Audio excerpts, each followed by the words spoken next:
God, man, what? Is this your shortest fight ever? In any time, amateur, professional ever? Assalamu alaikum, Maida. I don't know, man.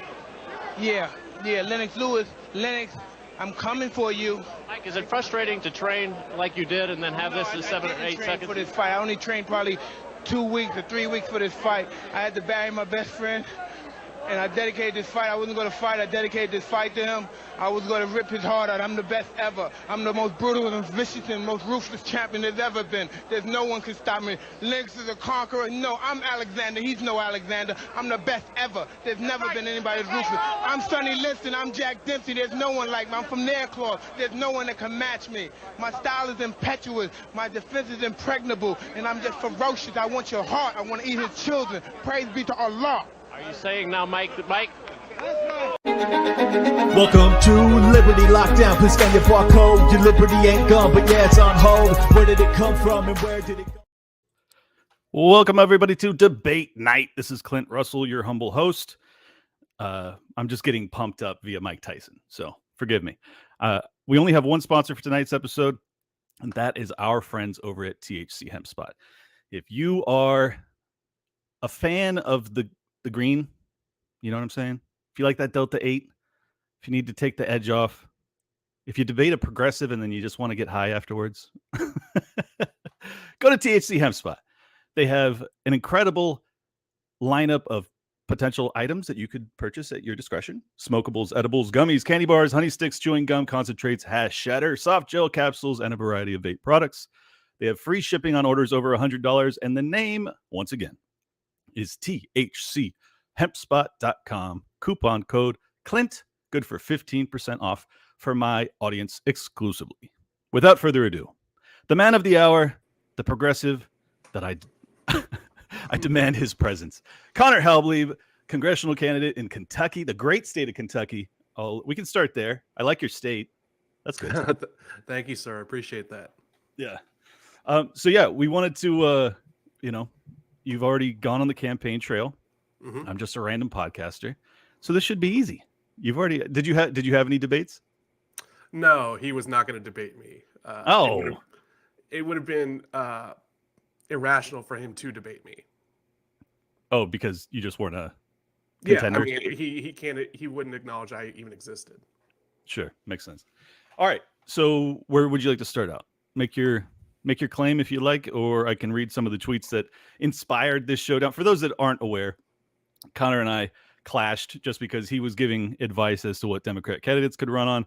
I pithily responded, no, that's not a good way to do it. And he fired back, and then I don't even know how it progressed from there. But anyways, long story short, we're now debating each other. He's a progressive, I'm an anarcho-capitalist, and that's all you really need to know. So you can start wherever you'd like, brother. Well, I think first, I told you this right before we got on, but no matter what happens, I appreciate the view that you have on your set. That background is just amazing. That's really nice. It looks good both in the day and the night. I've seen videos of you in both. So yeah, it's not bad. That's, you got to pay serious money to get the high rise out in Miami, but it's worth it just for the show. So, well, I think if we wanted to start, essentially what I was saying at the beginning was about guns, and specifically about how do Democrats message on guns. And I think I specifically was talking about mass shootings as something to be maybe highlighted, or in order to differentiate themselves from Republicans. So I guess the topic we can discuss is there something to do on gun control, or is that a kind of a moot issue, or something like that, if you would prefer? Yeah, well, I mean, my position is that we have a right to defend ourselves, and shall not be infringed means what it says. And ultimately, it doesn't really matter to me what the Constitution says, because I believe that all people have a right to defend themselves. So I'm not going to be arguing this from a constitutional basis. It's only as good as the paper it's written on, which is not worth much. And that's obvious because progressives have completely ignored it for many, many years. And so, yeah, I just think that from a human rights perspective, we have a right to defend ourselves, and it's that simple. And whatever the state has in terms of weaponry, we should have that as well in order to defend ourselves from them. Okay.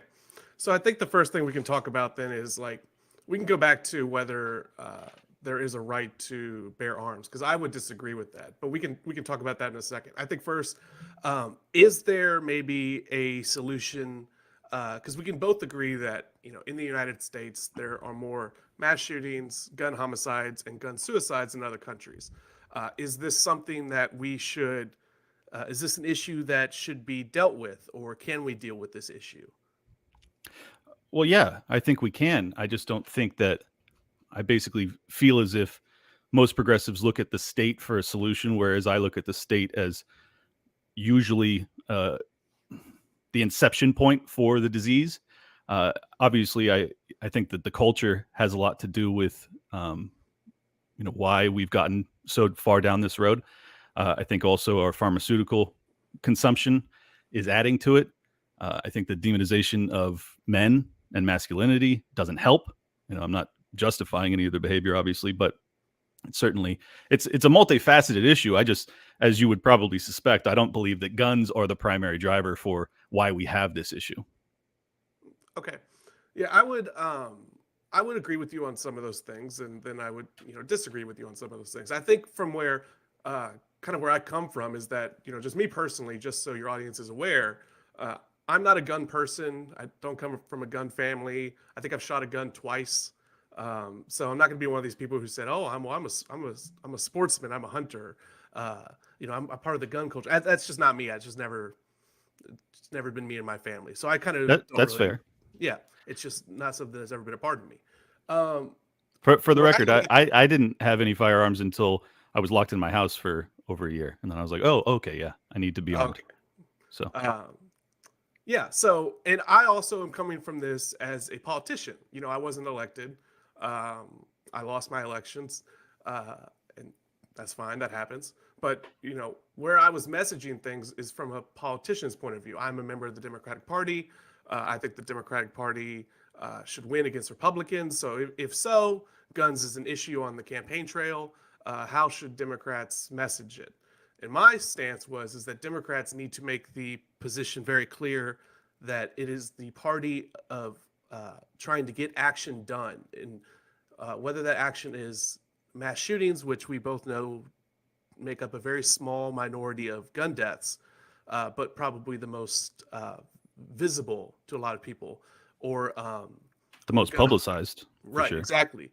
Or gun suicides, which take up a vast greater majority of actual gun deaths, but don't get nearly the same publicity.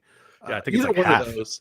Yeah, either one of those, the Democrats should say we are the party committed to stopping this, or putting an end to this atrocity, in order to force Republicans to basically say, whatever our position is, we are because it's always in politics, especially it's a black and white. It's much more black and white than the actual real world.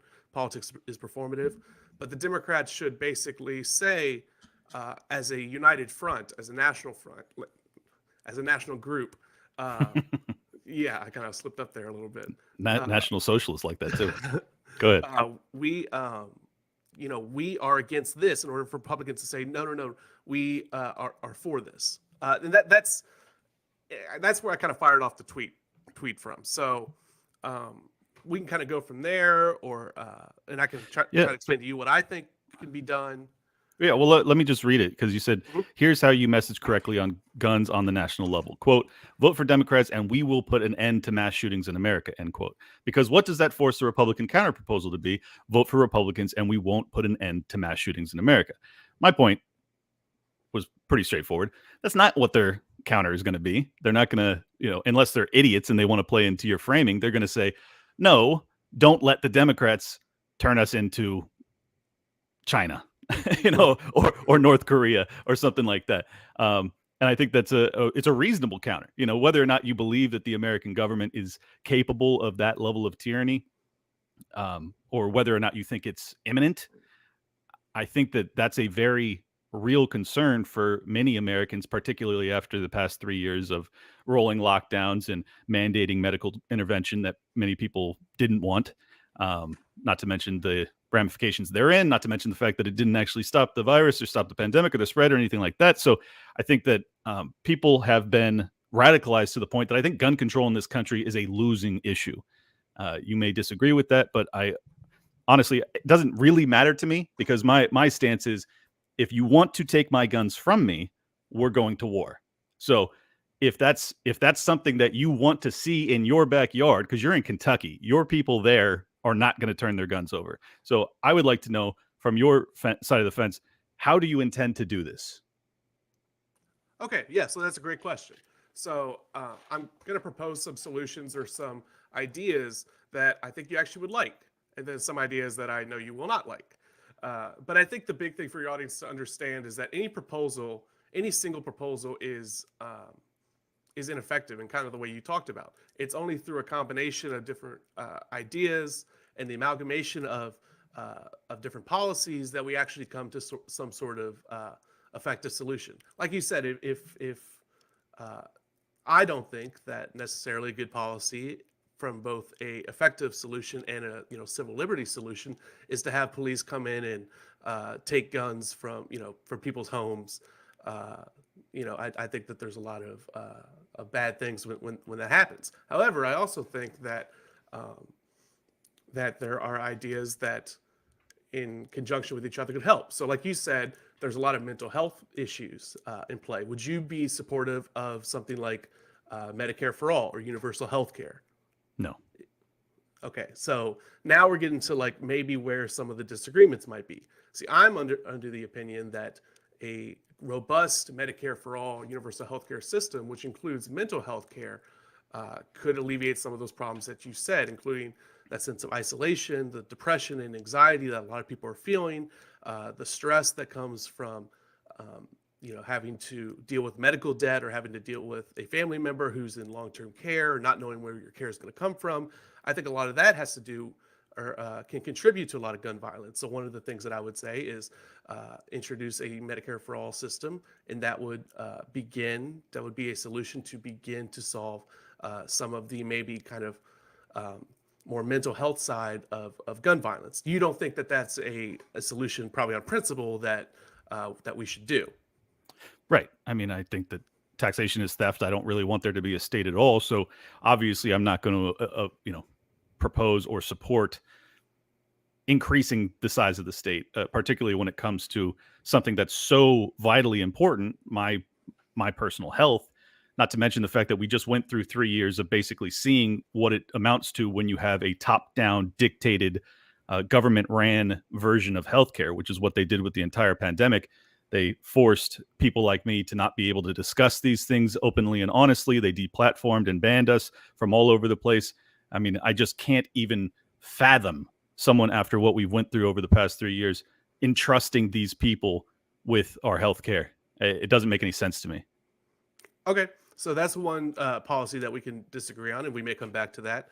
I would suggest that you spend some time trying to get rid of the VA and Medicare as well in order to be consistent. I'd be happy to. Yeah. Okay. So there's one. Here's another thing. I'd like to end the wars so that we don't need so many VA care doctors, but maybe we'll get there at some point. Yeah. Here's one that I think you actually may be okay with. That we both probably feel that like corporations or businesses shouldn't have some sort of special protection by the government. They should be subject to lawsuits and things that individuals or groups want to bring in. So one thing that we can do is repeal the Protection of Lawful Commerce and Arms Act. That's the legal protections that the gun lobby and the gun industry has put into place to make them immune from a vast majority of individual lawsuits. Well, I don't believe that the manufacturer, unless the firearm malfunctions, should be liable. I mean, if the firearm malfunctions and it blows someone's hand off and they didn't sign a waiver, basically saying that once you purchase this, it's on you. But I don't see any liability that's held by the manufacturer. That would be like suing car manufacturers for car crashes or drunk driving if they were to crash and kill somebody. They ultimately were responsible for our own actions. If someone sells me a product and I kill myself with it, they're not liable for that. Or if I kill someone else with it, they're not liable for that. Well, that's something for a court to decide on a case-by-case basis. But you would have no problem with an individual going after a sue if they've got the money, the time, and they're willing to lose a case. Like, shouldn't they be able to go after the gun industry or go after a company No. like we do with any other industry? No, because I don't think that is the case with every other industry. You're not able to sue Ford every time you're in a car crash. I mean, They used to be able to sue Ford for a lot of things. The Ford Pinto included a lot of lawsuits. well, that's because the vehicle malfunctioned and exploded. As I said, if the gun were to do that, I'll grant you, if there is immunity for a firearm malfunctioning and it injures the consumer, the person who purchased the firearm, then by all means they should be able to sue. But if you're going to use a device, by the way, for its intended purpose, which is to shoot, and you do that in a way that's criminal, why should the manufacturer be held liable? I don't understand the logic. Well, again, I would say that that's for a court to decide. Well, what I would but say, you're making the claim, so I would like to know why you believe that the manufacturer should be liable. I never said that. I just said if people want to go for it, they should go for it. I don't know why you. I mean, it's obvious your intention is to make it so that the manufacturers get sued into oblivion so that they can't produce firearms. So just be honest about it. I mean, we both know why you're proposing that. I don't think that the government should give them special protection. I kind of thought that this would be something you'd be for. If someone wants to go out and sue a business for any, people sue businesses all the time. Sometimes they win, sometimes they lose. That's just how it works. But I don't see why the thing I'm trying to get across is why should the gun industry not be subject to the same playing field when it comes to lawsuits as other industries are? Because I think that civil lawsuits are already overburdened and they're utilized by people in really frivolous ways. Tort reform would be something that I would support. I think that you should have to have some foundational basis for your claim if you're going to sue somebody. And, if you can do that in an efficient manner where you can go in front of a judge and say, this is my claim. And he goes, okay, so your claim is that this person went out, used this firearm and killed a bunch of people, innocent people, murdered them. And you want to sue the manufacturer? Well, I'm throwing this out on its face because obviously the manufacturer has no liability here. If it was efficient like that, okay, fine. Then go ahead and lift the liability protection. But as long as the system is as fucked up as it is, I don't want to add any more, case logs to just burden the system it's obvious your intention. The reason you're bringing it up is because you want to damage the gun industry. And I can appreciate the tactical angle that you're taking on this, but I don't think it's a principled one. What's the problem with that? Who cares? Who cares if I personally want to damage the gun industry? I'm just saying, why should the gun industry have government protection from these lawsuits when other industries don't? Because I think every industry ought to have protection from frivolous lawsuits. That's what tort reform would amount to. Same with medical malpractice. It's like there are a litany of industries that have different regulations and different protections to keep the system from collapsing in on itself, because otherwise you could just have lawsuits for the most ridiculous things imaginable. And obviously there still are many ridiculous lawsuits, probably tens of thousands per year. But I just don't see any benefit in adding to that when you're suing a manufacturer for a device that's being used as it's intended. It is not malfunctioning, and yet you want to drag them into court and waste not just their time, but the lawyer's time, the money, the court's time. It's like it's all so nonsensical. I don't see why I would support that, to be honest. But if they have liability protection, if their device malfunctions, then they should not have that, and I would agree with you on that. Okay, I was actually kind of surprised. I thought that would be the easy one, but we can come back to that one. I've got more. Okay. So we're kind of iffy on special legal protection for gun industry. Okay, how about let's get rid of the Dickey Amendment. If for anyone who may not be aware, the Dickey Amendment essentially doesn't exactly do this, but the essential purpose is to stop the federal government from simply researching gun violence. It basically takes away the amount of money that researching gun violence would entail. Entails a certain amount of money to do research. The Dickey Amendment basically is a way to threaten the federal government into not researching gun violence. So should we repeal the Dickey Amendment? And the only thing that would do would be allow the government to simply research gun violence. Where does that funding come from? Let's just say the general fund. Well, It's a CDC, so that might be a sore subject for for Yeah. So it's I mean, I want to abolish the CDC. I don't see any reason to have the government doing any sort of research. So if you want to, privately fund, if all of the anti-gun folks that you run with want to privately fund that research and then try and get those studies into the media to try and propagandize the American people into supporting a gun abolition movement, fine, but it needs to be done on a private level. I certainly don't want my fucking taxpayer money going to disarming me. That sounds really counterproductive. Okay, so the CDC researches all sorts of things. Researches. I know you don't agree with it. I get Right. that, but I'm just presenting my side. The CDC researches heart attacks, researches sodium consumption, researches pregnancy issues, researches everything. Because you want to get rid of the CDC, I understand why you don't want to do that. I'm just saying removing the Dickey Amendment would just add gun violence to every other sort of medical health issue that the CDC researches. Okay, Yeah, so that's it doesn't strike me as a medical health issue. But a lot of doctors think it does. I mean, I'm not a doctor. You're not a doctor. There's a lot of doctors who think it's a medical issue. So maybe they want to study it. I mean, if they want to study, how to treat a bullet wound, that would make sense to me. Why they would want to study the. I mean, that's part of gun violence, isn't it? I mean, maybe new ammunition, has different ways of penetrating the body. I mean, I don't know. But this should be done with private capital. I don't see any reason that the government should be involved in this type of research, or any research for that matter. I think it's a completely, misattributed role of the federal government to be doing shit like this. It just doesn't. It's not foundationally in alignment with my beliefs. Okay. So you say no, and the reason you say no is because it's fundamentally different. You just don't like.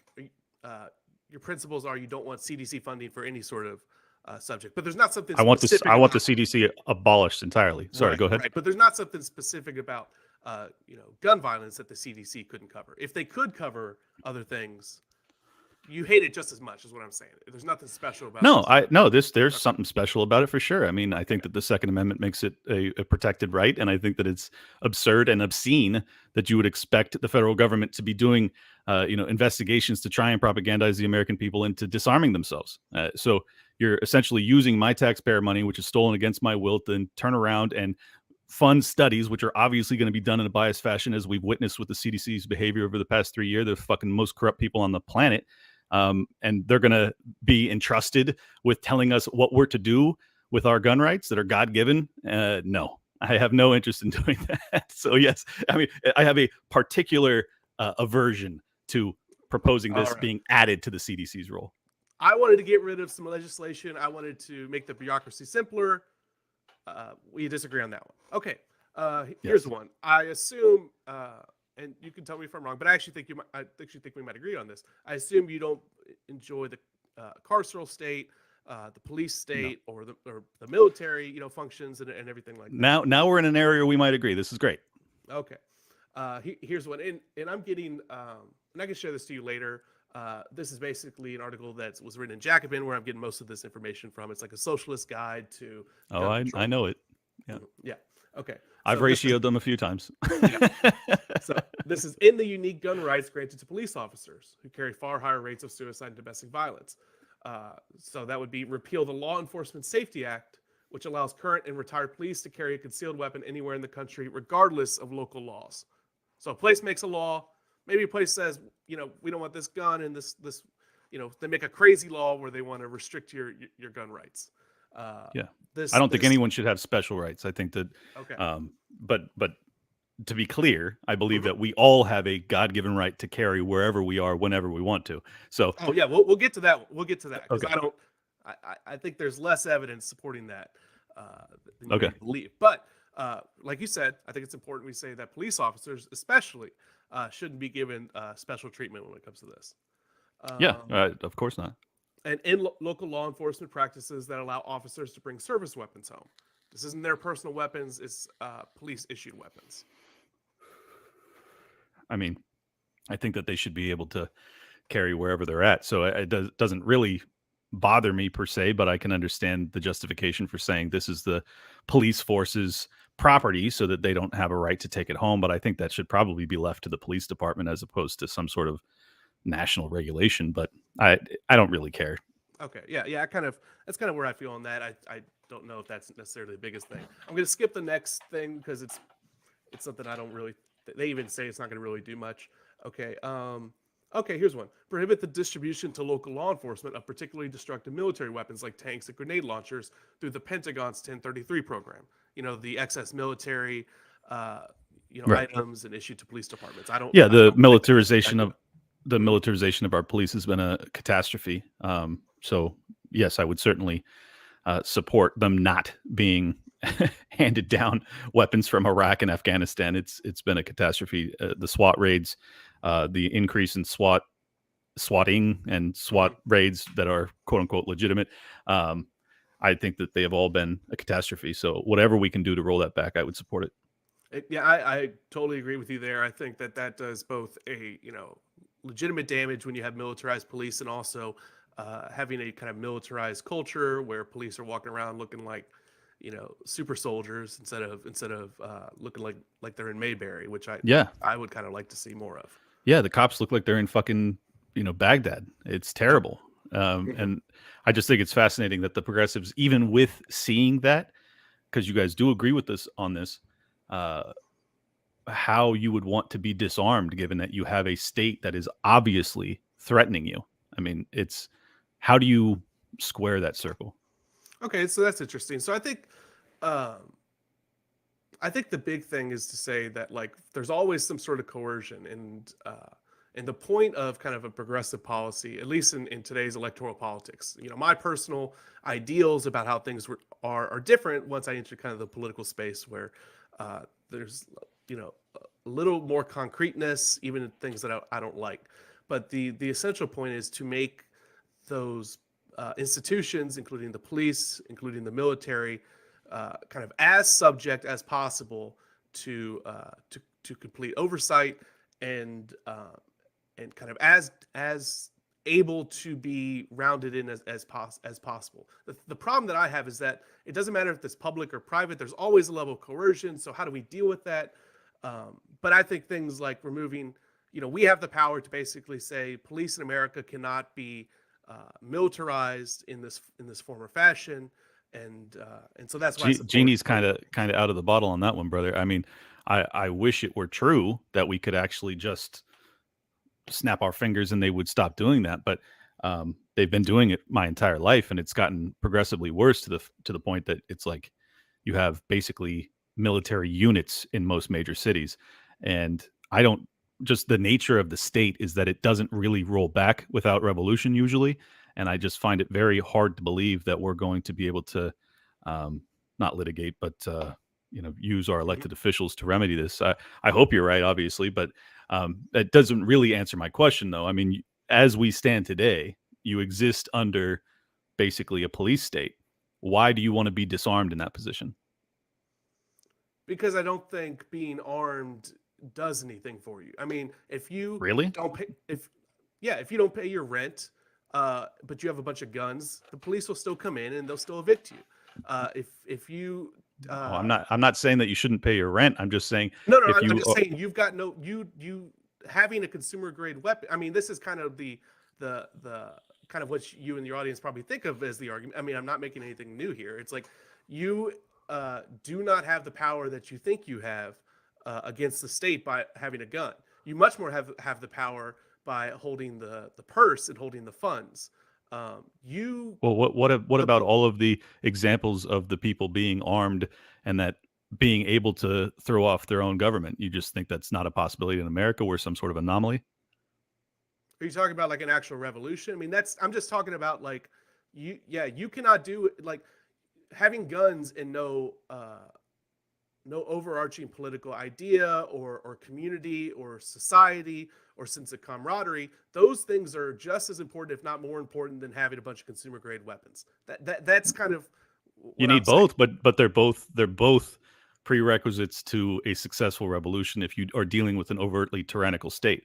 So you can't look at China right now. The people are rising up, but they're totally disarmed. So China rolls out its tanks. I mean, they had. They're It's not? a big country. They had protests because partially because there was a building that was on fire, which sparked a lot of protests. Brother, I mean, do you know they're how? not rising Do you know? up. They're Do not you know going how against Xi Jinping. they have sat they're- down with the CCP during their protest? Do you know how revolutionary that concept is for these people who have not protested anything against the government in over 33 years to come out in the streets and protest? I mean, that's Well, also, a lot of those for the protests Chinese were taking- culture, that is rising up. A lot of those protests were taking place in Shanghai and Hong Kong, not necessarily mainland China. I'm just saying that like they're not having a revolution. There's a political disagreement going on there. It happens in every country. France. If People you don't take protest in China, brother. If They just you don't do it. If you say in France that you can't have 6 weeks off in summer, if you say, hey, can you come in one Saturday in August, the entire city of Paris will, every car in there will flip. I mean, there are arguments everywhere, and that's just what's happening in China. Okay, so again, It's fascinating that you would downplay that. Why are you downplaying that? Why are you Downplaying taking what? that position? What? Why are you downplaying the fact that this is such an anomaly for the Chinese people to have any negative words to say against their government? I just don't see what it looks to me like a country is having an issue, especially an issue, which included this fire, this building, which seemed to spark a lot of it. Yeah, because the people were fucking locked inside. I mean, it's pretty catastrophic. I would protest too. Yeah, I don't really agree with all the policies of China. I'm just saying that they have issues like we have issues. I don't see that it as anything more than that. I mean, we have if you were locked in your house, we have people on both the political left, political center, political right, and political who knows what protests all the time for different things, and we have people who protest for all sorts of reasons. I just don't see it as, I'm not downplaying it. I just okay, you definitely are. I mean, these people were locked in their condo and they were burnt alive. I think that's a problem, and I think that has to do with their ethnic position as well. I don't think that I think that the family of Uyghurs were living there. China has a lot of problems, and they have a lot of ethnic problems too. They have a lot of. I know, but you're saying it's no different than what we deal with here, and I just think that's. Well, you have to tell me why it is different. I just did. They're locked in their house and they caught on fire. I mean, they didn't do that to us. That's an action. I don't know what it's different than any other bad policy that takes place in Britain. They had a big protest when a building caught on fire because the difference is that the government locked these people in their condo and it caught on fire and they could not escape. I'm telling you that in Britain there was a fire that took place and people weren't locked because inside. The corporation, because a private entity wouldn't spend the extra $5,000 to make fire resistant cladding. I'm familiar with the case. Problems all over the place. Yes, but the difference is that the people were fucking welded inside. China. What? You're saying the difference is because it's in China. No, I'm saying the difference is the government welded them inside, so they couldn't escape when a fire happened. That's a problem. I don't like that. I just don't. Then why are you defensive? Why are you saying it's not anything different than anything anywhere else that people protest? It's obviously different. If I had been locked in my house and welded shut, I would go to war over it too. Okay. Well, it was a bad policy. I don't like that policy. Okay. So they protested. Okay. Right. Yeah. It's such a weird position to hold. But you seem to make it seem like a government made a bad policy, so what? They're trying to overthrow. You made it sound like they're trying to overthrow the government. No. I think they ought to be. Okay, so that's different. But that's not what they were doing. Well, not yet. They're disarmed. If they were armed, this might be a totally different situation. The tyranny probably would have never gotten to this point if they were actually able to defend themselves. There are more guns in this country than anywhere else in the world, and yet we have the biggest prison population in the world. Right. Okay. So we have the government actively removing our civil liberties, taking people away from their families, and yet you said if they were armed, they might do this. There is a clear violation of civil liberties here, and it hasn't happened. So it's more than just the guns. No, well, of course it is, but of course it is, but people all have a different breaking point. Some people broke during lockdowns and they became extremely radicalized, and they are probably ready for revolution. Other people will only become radicalized to the point of being willing to rise up once they can't feed their family, which is a distinct possibility. There were also places like, I believe, was it Bangladesh, which did have an uprising, did have a revolution, but didn't necessarily have the guns that we have. So the guns that happens sometimes too. So you can have, a social revolution, you can have a political revolution, a culture. If it's culture extraordinarily revolution. widespread, yes. Exactly. So the guns aren't a necessary, part of this situation. Well, Okay, they're a very helpful tool. They are. Okay. Divert funding for military and police gun purchases.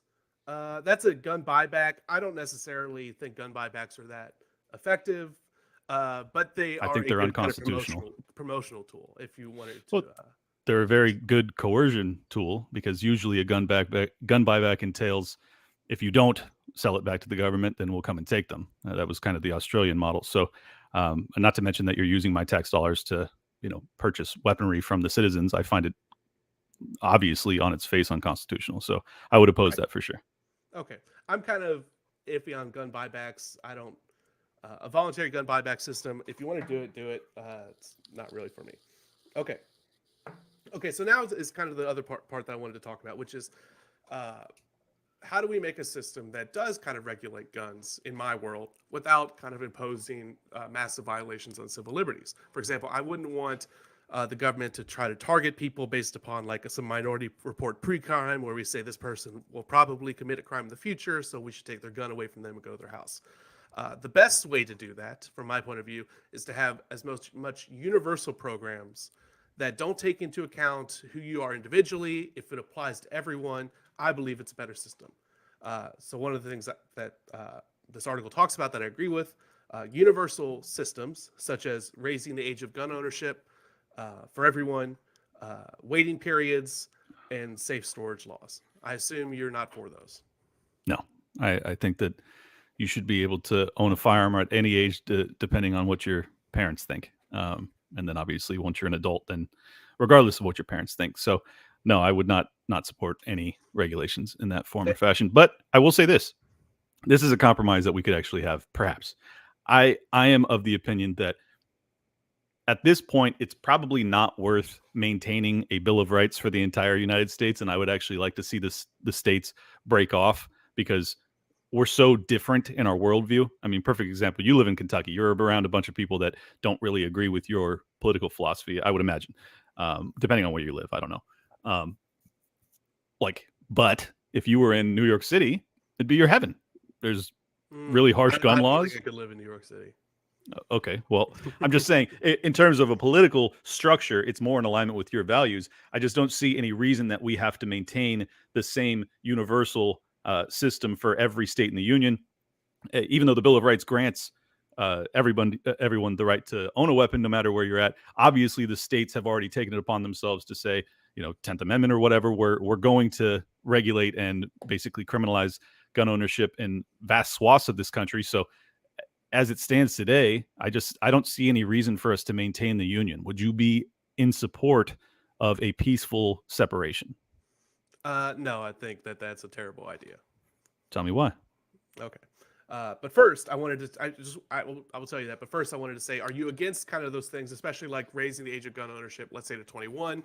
Are you against it for the same reason that you would be against a 21-year-old alcohol, limit or cigarette limit? Is it the same kind of principle? Yeah, I don't believe in prohibition whatsoever. Okay. Okay. So now back to kind of that idea of like, so in your world, the next step is like 50 independent countries, independent nations, or 1,000. About. Well, I don't care. I mean, as long as it's broken let's up. Be a little bit realistic here. It like maybe it's not realistic to be 50. So I mean, it's just as utopic to believe that it would break into 1,000. But I think that a realistic option would probably be that we end up in 4 or 5 different nations, kind of a USSR dissolution. I think it's going to happen whether you like it or not, to be perfectly honest, because I think our economy is going to collapse, or at least our dollar is going to die. So I think this is coming. I just think that it's more probable that it becomes a violent showdown if we aren't able to speak to one another and come to some sort of mutual agreement that, hey, it's just not working out. Like, honestly, it's not working out. Like your worldview is so different from mine. And for the record, the neocon wing of the Republican Party. Oh, no. So you did a debate with the neocon recently. Well, that was a long time ago, but yes. Oh, yeah. Those people, I would like them to be their own country too. Like because like we're just, it's just time, man. It's just time. Like we don't see things like your value set is so different from mine. I don't hate you, but I certainly don't want you to be able to dictate what I'm able to do with my life, and vice versa. I don't really want to dictate what you do with yours. So why not? Just tell me why not. Well, I think it's naive. Okay, I but you're not think telling me that- why not. I know. Why would you not want to? I was being generous. I think it's naive, and I don't think it's good. I don't think. I think first of all, we're not as different as you think we are. You still want to pay what the same price that you will pay for your Starbucks, as I do. You speak the same language. I know, but you want me disarmed. You're attacking at a fundamental level what I require. Like you weren't that you weren't armed until like 2 years ago. That's not a fundamental part of you. The right is though. The right is. The what? The right. The right? Is. Yes. Yes. So you just okay. Well, the right to you being armed wasn't there until 2008. So that's also not fundamental part of you. What are you talking about? I'm talking about the Heller decision was the first time that the Supreme Court had ever decided that an individual had a right to own a gun. That was in 2008. Before that, there was no Supreme Court case that had ever decided. And this is kind of what as I said, I'm not interested in a constitutional debate because I don't believe that the paper is the reason that I have that right. I think that it's a human right, and anybody has that right to defend themselves however they see fit. So, that's my stance. If you want to get into the court case, we can, but I think it's kind of irrelevant because from my perspective, not irrelevant. I mean, that's how the country is. I mean, well, it's irrelevant to me because I'm not going to give up my guns regardless of what the Supreme Court or you or the latest president has to say. The Supreme Court changed something and the government said you're going to give up your gun. You're going to give up your gun. I mean, that's just the nature of it. No, that's not true. I mean, you can say it, but that's what will happen. But the central point is that that is not what will happen. I am promising you, I will not ever give up my gun. Okay, what's that? Not true. You wanted to talk about it is true. Would you wait? Hold on. You're going to just tell me that I'm going to give up my guns? Okay. Would you give up your if the government came and took your automobile, or if someone came and took your automobile for not paying, to tow it? That would be a mistake on my part because I didn't pay. But if you're saying that if someone comes and steals my car, then yes, I will defend it. No, what if the government says we're taking your car? What are you going to do? What are you going to do? I'll go to war. You can't have a tyrannical government.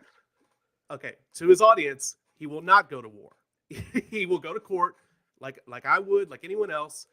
File a grievance, maybe file a court motion or something. Okay. Well, you're making it as if it's a singular case. Of course, if it was a singular case, I'm not going to go to war. But I'm saying if they were to say implement a carbon restriction where they said, okay, we're now banning all gas-powered vehicles and we're going to impound every single one. Do you think that the American people would stand for that?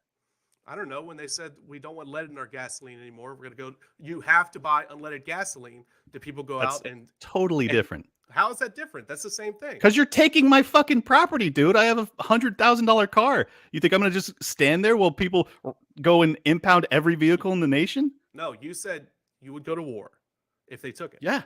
I'm just going by if they took. Okay. Yes. Let's go back to quickly this multi-country thing. We're not as different as you think we are. Think about all the.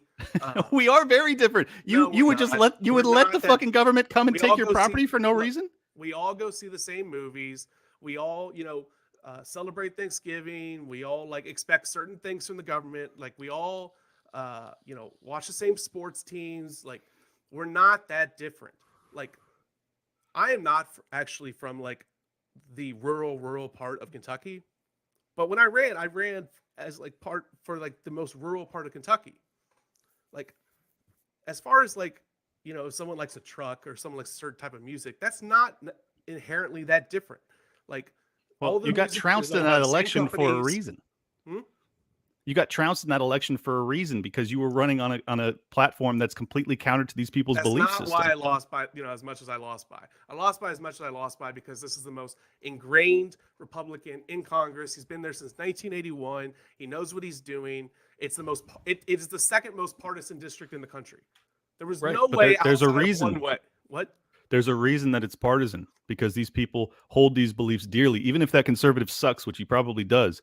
It's just because and you wouldn't like they him either, because he's all about bringing federal pork money to the area. exactly. So I'm sure I despise the guy, but my point is, these people despise your belief system so adamantly that even him being a scummy conservative, he's still greatly preferred to them. So No, like, he's that preferred is for a lot of showing you. reasons. They don't know me. They've known him for 40 years. I mean, you know, I don't and have the money he had. There's a whole bunch of reasons why I didn't win. But I'm talking about, like you said, that there's inherently. I didn't go down. I didn't go through the area and was like, these are a different type of people. Like, I don't know how to talk to these people. No, just because they enjoyed, you know, certain people enjoy a different type of music or drive a different car than me.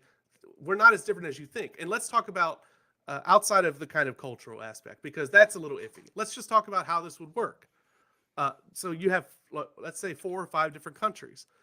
California, kind of part of the country. Let's say the Texas, southern part of the country, Northeast, you know, New York liberal kind of a country, and kind of Midwest. I mean, do what you want with that, but that's kind of what you're talking about, right? We're going to split up into these kind of 4 partisan groups or these different regions. You don't think that there's going to be like massive problems with that? How's trade going to work? Have you seen how Brexit has worked out? It hasn't worked out great. Like, California needs water.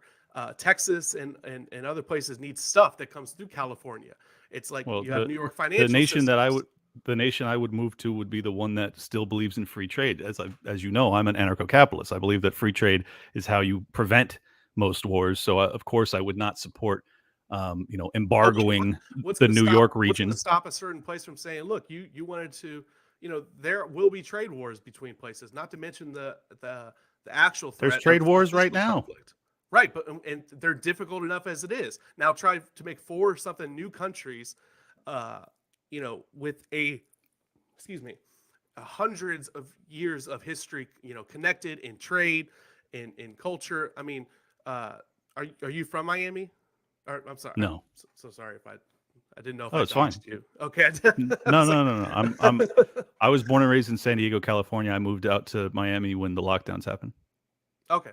So it's like that wouldn't have happened if this plan had taken place. Like, certain places wouldn't allow people to go in.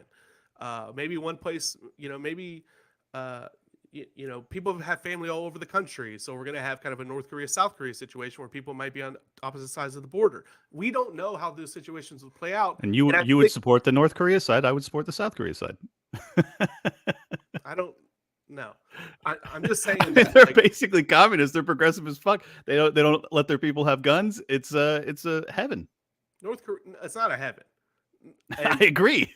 That's the joke. But also, but you know, the people are disarmed, and that's why they've dealt with it forever. It's a much more complicated system. It's a much more Oh, complicated I know. You know, up until the 90s, the North Korea was exporting more goods into South Korea than actually South Korea was exporting into North Korea. There was a big flood and a famine that happened in the 90s, which really changed a lot of things. But what I'm saying is that kind of system, it's unrealistic. We are more culturally and more economically, which is probably the biggest thing, you know, more historically, demographically bound to each other than we wish to believe sometimes. It may be nice to think about, like, man, like, how would it be if, like, we had this country like this? But, like, the reality is we live in a world where we just live in a reality, which means we have to deal with the reality that we're dealt. I'm not saying don't be revolutionary or don't think big, but you have to also think realistically. And when I came with that tweet, I was thinking not just realistically, but like as a politician. I got some other things that I think you might like. Let's see here. Yeah, see, I actually don't like the idea of like red flag laws. That's part of that idea of like, trying to pre-crime someone. I don't think that's necessarily a good thing. Well, I'm glad to hear that. Here's something that I actually was interested in, what you thought about. And I know you won't like it, but I want to know if it's the same reasoning. Sure. Would a licensing system for gun ownership on the automobile model with periodic renewals? You go to the licensing agency, you know, you register your gun, your firearm, you have to take a test. You know, I don't have a concealed carry, but I assume that happens when you have to get CCW as well. But, you know, a system like that, basically kind of how you do with the DMV.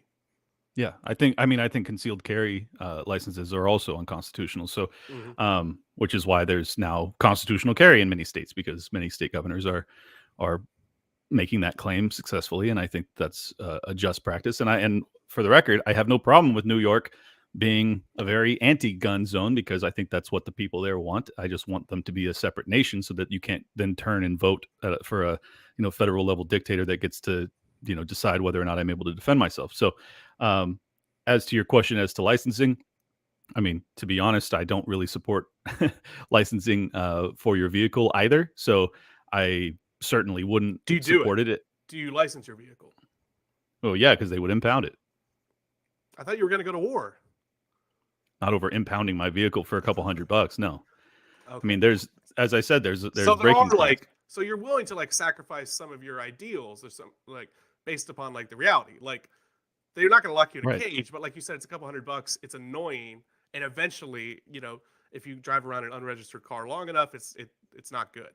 They'll But impound it. you Yeah, do it because you're because willing to say I don't want to wanna do die for a this. couple $100. Yes. exactly. Okay.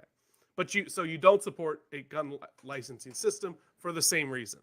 Would you license? Well, not the exact same reason. I mean, additionally, it's the natural prerequisite for a gun confiscation scheme. I think that's the whole reason that they're pushing for it, is because they want to know where all of the guns are. Which, by the way, you never will with 3D printing. There's thousands of guns that are being produced every day.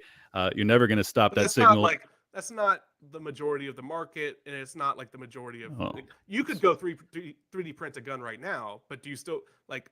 People go to the gun store because it's easier, because people don't want to deal with that, and they want. Well, a I gun think that a lot of works. people don't know about 3D printing yet. So this is a relatively fledgling, industry. But regardless, I think that your dreams of gun control died with the advent of 3D printing, and I don't know how you plan to address that. So I'd like to know what your perspective is on it. I kind of just take it as far as like, I mean, I just kind of take it as far as like alcohol is concerned. Like, didn't support the prohibition of alcohol, but at the same time, it's like you can make alcohol at home. I made some cider recently. It was okay. It was not bad, but I still. Oh, you bootlegger! You dirty bootlegger! You. Well, it's not bootleg, and I didn't sell it, and so just kidding, dude. I know, but like But why did you not support prohibition of alcohol? I mean, I think that I don't know the exact statistics offhand, but there's thousands of people that die from alcohol poisoning and cirrhosis of the liver, cigarette bans, sugar bans, diabetes, heart attacks, strokes. Like you're saying I'm drawing a line on what I would go to war for. I'm more than willing to admit that. I would like to know. It seems to me to be relatively arbitrary where you're drawing the line. Like a vehicle, you can drive into a crowd and kill people. You don't want to ban those. Why a gun? Yeah, that's a good question. I think it's a question a lot of people have, especially a lot of people see the kind of similarity to alcohol, or they see like an alcohol prohibition. I think the essential difference that I see with guns versus alcohol or versus cars is that alcohol may not provide like a like truly kind of beneficial system. A car gets you from point A to point B, but alcohol is also like I'm for complete drug legalization. Yeah, not just we agree on that. decriminalization. It's just Right. why the prohibition for guns? What I'm saying is that the what you ingest or what you consume into your body, and this is a little bit different than vaccines, but we can talk about that in a second too. It's like I think that what you do to your body by ingesting alcohol, that is up to you to do. Yeah. There are negative consequences and consequences to third parties when it comes to alcohol, and we try to deal with that. Just because I think alcohol should be legal, I don't think minors should have alcohol. I don't think that DUIs should. I don't think you should be able to drive while intoxicated. I understand. So we have crimes for the externalities of the legalization of alcohol. We also have crimes for the externalities of the legalization of gun ownership.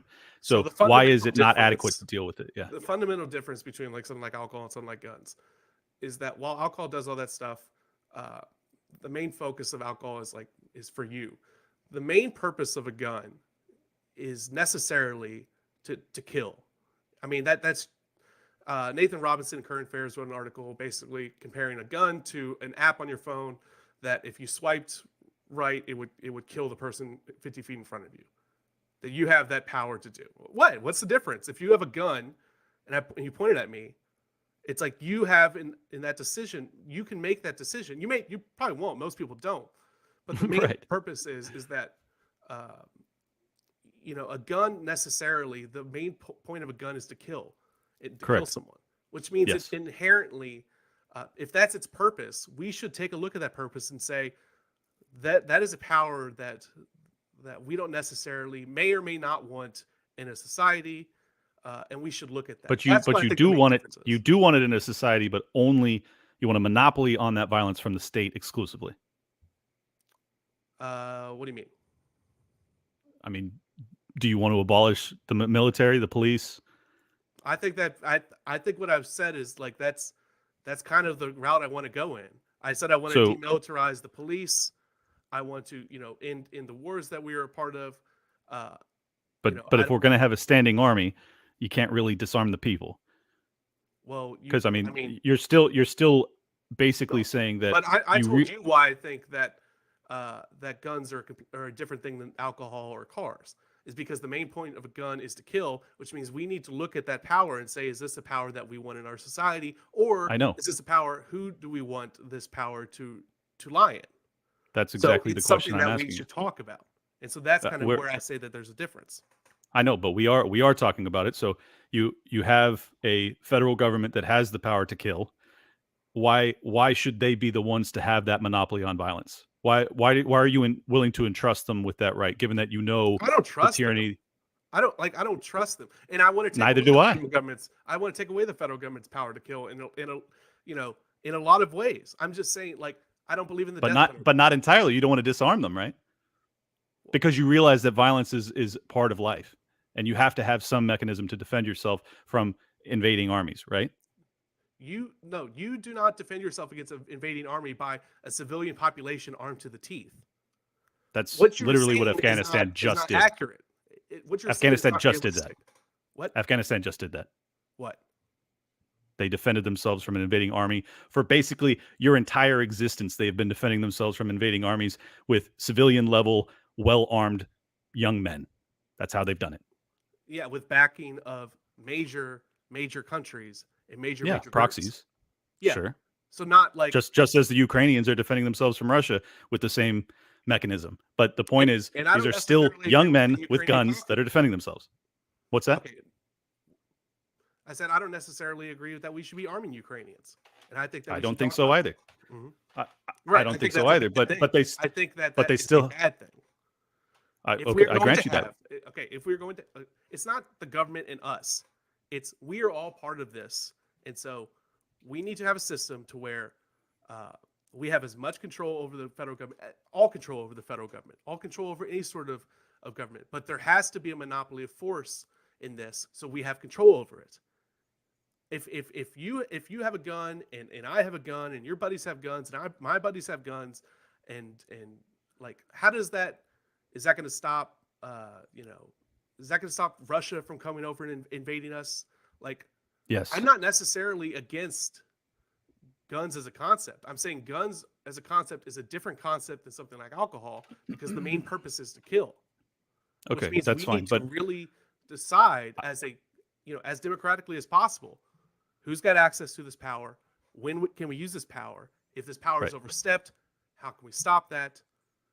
But you understand that the power ultimately lies with the person with the weaponry, and you are dictating that the people of America should not have that power, but the government should maintain it to defend us. I assume that's your position, unless you're advocating on abolition of the military. I think that's like not a bad way to go, is like an abolition of a standing military. Okay, then how do we defend ourselves from an invasion? The people have to be armed, right? So there are realistic choices that we can make.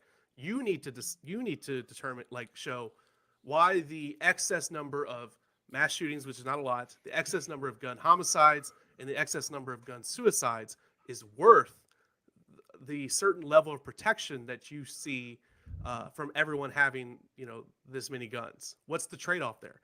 England doesn't have a lot of guns in civilian hands. You know, they're kind of about as successful and unsuccessful as we are in terms of the government. But the government isn't like making them all slaves tomorrow. So Well, is the excess number of deaths? I would argue that they're slaves right now, but yeah, go ahead. Yeah, but like, is the excess number of deaths that we have? If it's worth it to you, it's worth it to you. But Yes. okay. Yeah, I mean, I think don't that. think it is. I think the amount of guns. I mean, clearly you don't think it is, but Yeah, I mean, I would don't say wanna that see people, because I know that we could live in a society which is protected from invasion as well as we are now, without the level of gun suicides, gun homicides, and mass shooting victims. okay, so we're going to be as protected from invasion with the existing standing army, but the populace being disarmed. I mean, you keep going back and forth, like as to whether or not the military is going to still exist and be armed.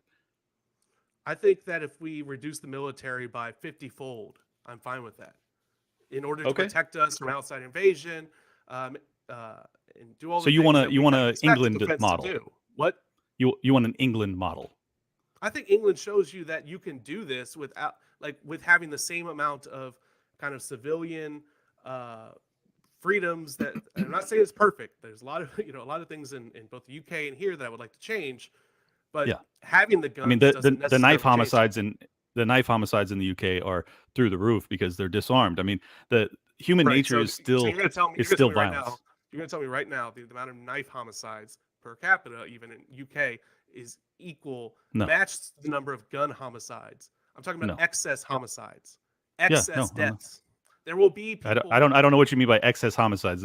Every homicide's in excess. But what I'm saying is that if someone doesn't have a gun and they want to kill someone, there's a chance that they may kill someone.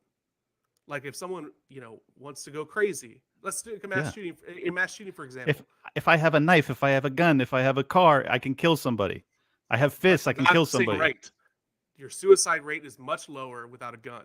A gun is basically a 99% suicide success rate. A knife is not the same. A crazy person going on a mass shooting can kill a hell of a lot more people than a person with a knife who's going crazy and running through a mall. Yeah, and a person who someone wants to kill someone with a bomb can kill more people than someone with a gun. Someone with a nuke can kill someone with a bomb. How come in other countries we don't see? When I talk about excess deaths, I mean, how many more deaths is having guns around versus just access to a knife or the ability to build a bomb? We don't. I don't know. Ask North Korea how they feel. I mean, you're making it sound as if yes, it is. No, it's not. Yes, it is. You're making it sound as if there is no trade-off here. It's so evident that there's a trade-off. There's always a trade-off.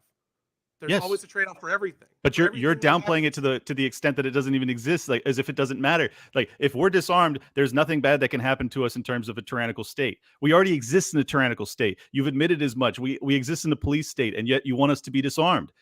You think that I'm naive in talking about breaking the country into 5 or 6 different nations. I think you're fucking crazy to have us disarmed while we exist in a police state. You're asking for what do you think worse is a miracle? Happen? What do you think worse is going to happen? Honestly, if we and I'll make a caveat here so you can say I'm dodging it maybe if you want, but if we do the things that I want to do, like a universal healthcare program, making sure that people's lives are easier, that they're less alienated, they do all those things, and then civilian guns are dramatically reduced. What do you think the government could do then that they can't do now?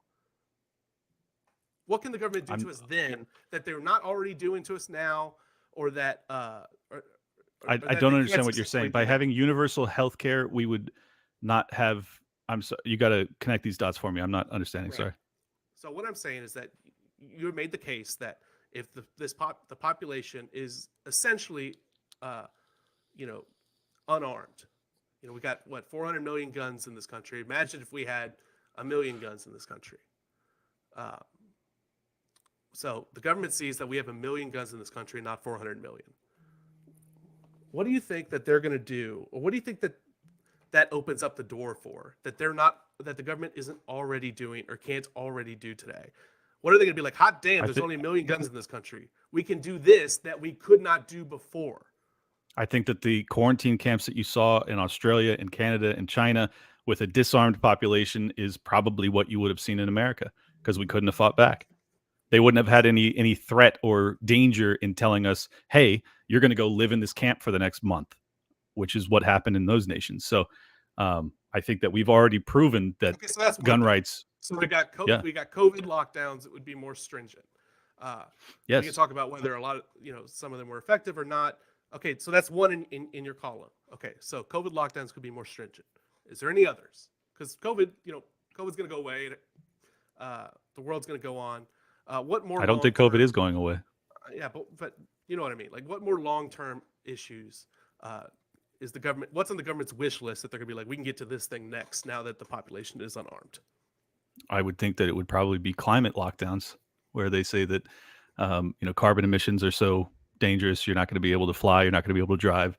You already have Agenda 2030, you already have the World Economic Forum that's propagating this narrative. You have President Biden, who has said numerous times that they intend to have zero fossil fuels within like 10 years or something like that. So I think that's a bad thing to not get away from fossil fuels. I think if it's done in a voluntary fashion, I'm all for it. But if it's mandated, central planning results in shortages and price increases and ultimately human suffering. So no, I don't support that at all.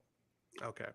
Would you support a national kind of high-speed rail system sponsored by the government in the same way that the interstate highway system is sponsored by the government? No. Okay, so those are those two things. I don't see if there's a market demand, then fucking some entrepreneur ought to do it. But I think that the challenge, obviously, with a national rail plan is that you usually have to use what's the term, where you basically the state acquires the property. Eminent domain. Eminent domain, yeah. And ultimately, it would be very challenging for an entrepreneur to get the land rights to be able to do so. So I can understand the word you're looking for there is impossible. For a private. Well, yeah, if you're going to do a straight line the entire way, yeah. So you don't think it would be? We're getting kind of off track. That's my fault. Okay, so those are kind of some of the kind of just strict policies that I would argue for. Basically, kind of an automobile style registration system, raising the age of gun ownership, waiting periods, safe storage. Oh, and then ending the immunity system of gun companies, and then the things that we kind of agreed on, which was kind of reducing the militarization of the police and reducing militarization overall. I think is another thing. I think you would agree with that. Is reducing the size of the military, having a basically military culture. Yeah, I think. I think that the most healthy answer is like. Basically, the reason I kept asking you whether or not you wanted to still have a standing army is that the reality of the world, to not be utopic, is to understand that there are threats that are abroad. Oh yeah, that if you're there are people who would probably want to kill you and me. Yes, and particularly because of our foreign policy over our entire lives, they've been catastrophic. So we have a lot of enemies. I think that obviously we would alleviate much of that pressure if we were to stop blowing up every nation on Earth, practically. I would agree with that there.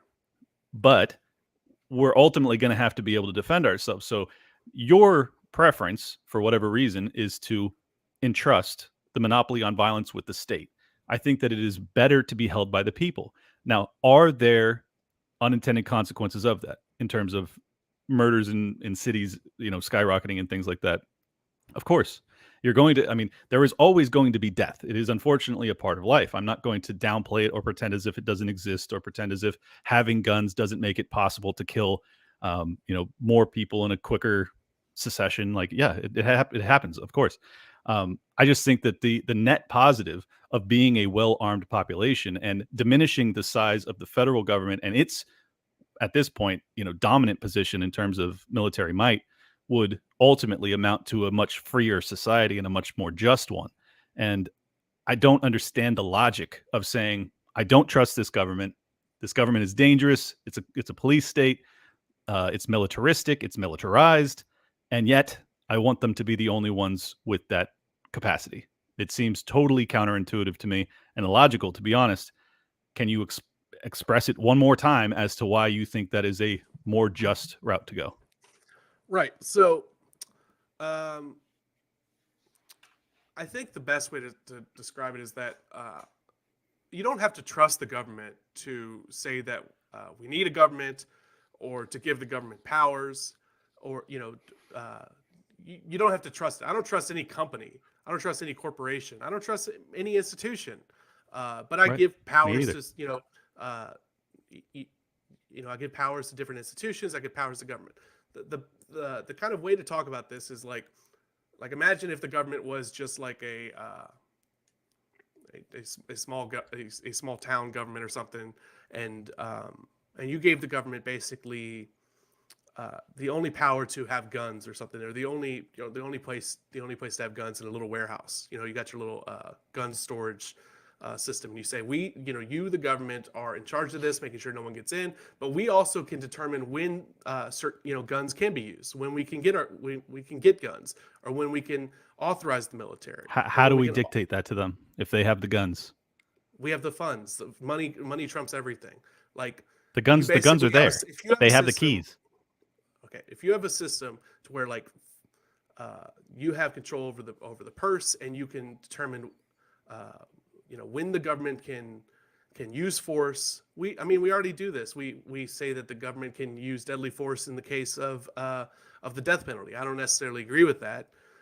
But certain states have said, certain states have voted to get rid of the death penalty. They didn't do that by force. They voted on something, and then that got rid of one of the powers of the government, the state government, to kill someone. So you can control the government's ability to commit violence, to commit murder against you, or murder against someone.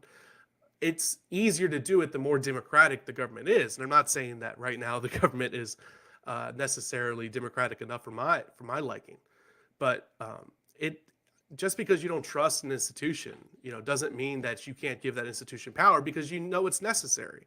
Like if that we need to be protected from invasion, you would say, well, I can't do this alone, but the government can through a well-regulated militia, or a small standing army, or a Coast Guard or something. If you set the parameters, and any time that the government goes past those parameters at all, it becomes an issue. We set those parameters, and look where we're at, brother. I mean, all the issues that we're describing today going on in the world. I also think I don't trust a lot of people to carry guns, including myself. So we can say who can have guns. We can regulate things. I don't trust someone, to get behind the wheel of every car. I don't think everyone who has a license, should. I think there are, bad drivers out there, but we can regulate to a good degree who can drive, and things like that. We can do that with guns as well. So the whole idea of excess deaths is that, like you said, there will be deaths. If someone wants to murder someone with a gun or with a knife, there's a chance they may murder them. But excess deaths means how many more murders does having guns in the hands of every single, more guns than there are people in this country? How many more murders is that than if there weren't guns and people had to resort to knives or bombs or things like that? If you wanted, okay, so we kind of went through all that. I don't know how much time you have or what you want to do. We can keep going if you want. Well, we'll wrap up here soon, but I do want to cover the other tweets that I screen grabbed. Do you mind? No, not at all. We can totally do that. All right. You said if Dems offer to provide something big to every American, make Republicans have to argue that people getting that thing is not good. Put them on the defensive because their politics actively hurt people. It would be almost impossible for Republicans to convince people not to get something. This is just quite transparent bribery, but it's being done with, tax money, which in my opinion is theft and confiscation. So I don't understand your worldview that you just believe that because it's going to garner you additional votes, you should run on promising the world, even if you can't deliver on it. I mean, what is the claim here? No, it's not that at all. In fact, I don't understand. I think I wrote this, that I don't understand this idea that saying, if you vote for me, you will get that, I will fight for this for the people. That's not bribery. Like, we vote for people who we want things from. We want them to do things. It's bribery if I said, vote for me and I'm going to give, I don't know, like the richest guy in town, everything he wants. But I didn't tell you that. Like he told me that and we talked about it, but I didn't tell you that. Like, it's not bribery to give people what they want. I think the example that I was thinking of when I wrote that was about Social Security. Social Security is a massively popular program. It's a big program. It includes, basically everyone. It's an insolvent program, I might add. It's not an insolvent program, but yes, it is. No, it's not. It's not an insolvent program. But the thing is that I mean, as long as they have the printing press, I guess it's not insolvent. But you're going to deal with inflation to keep it whole. Anyways, go ahead.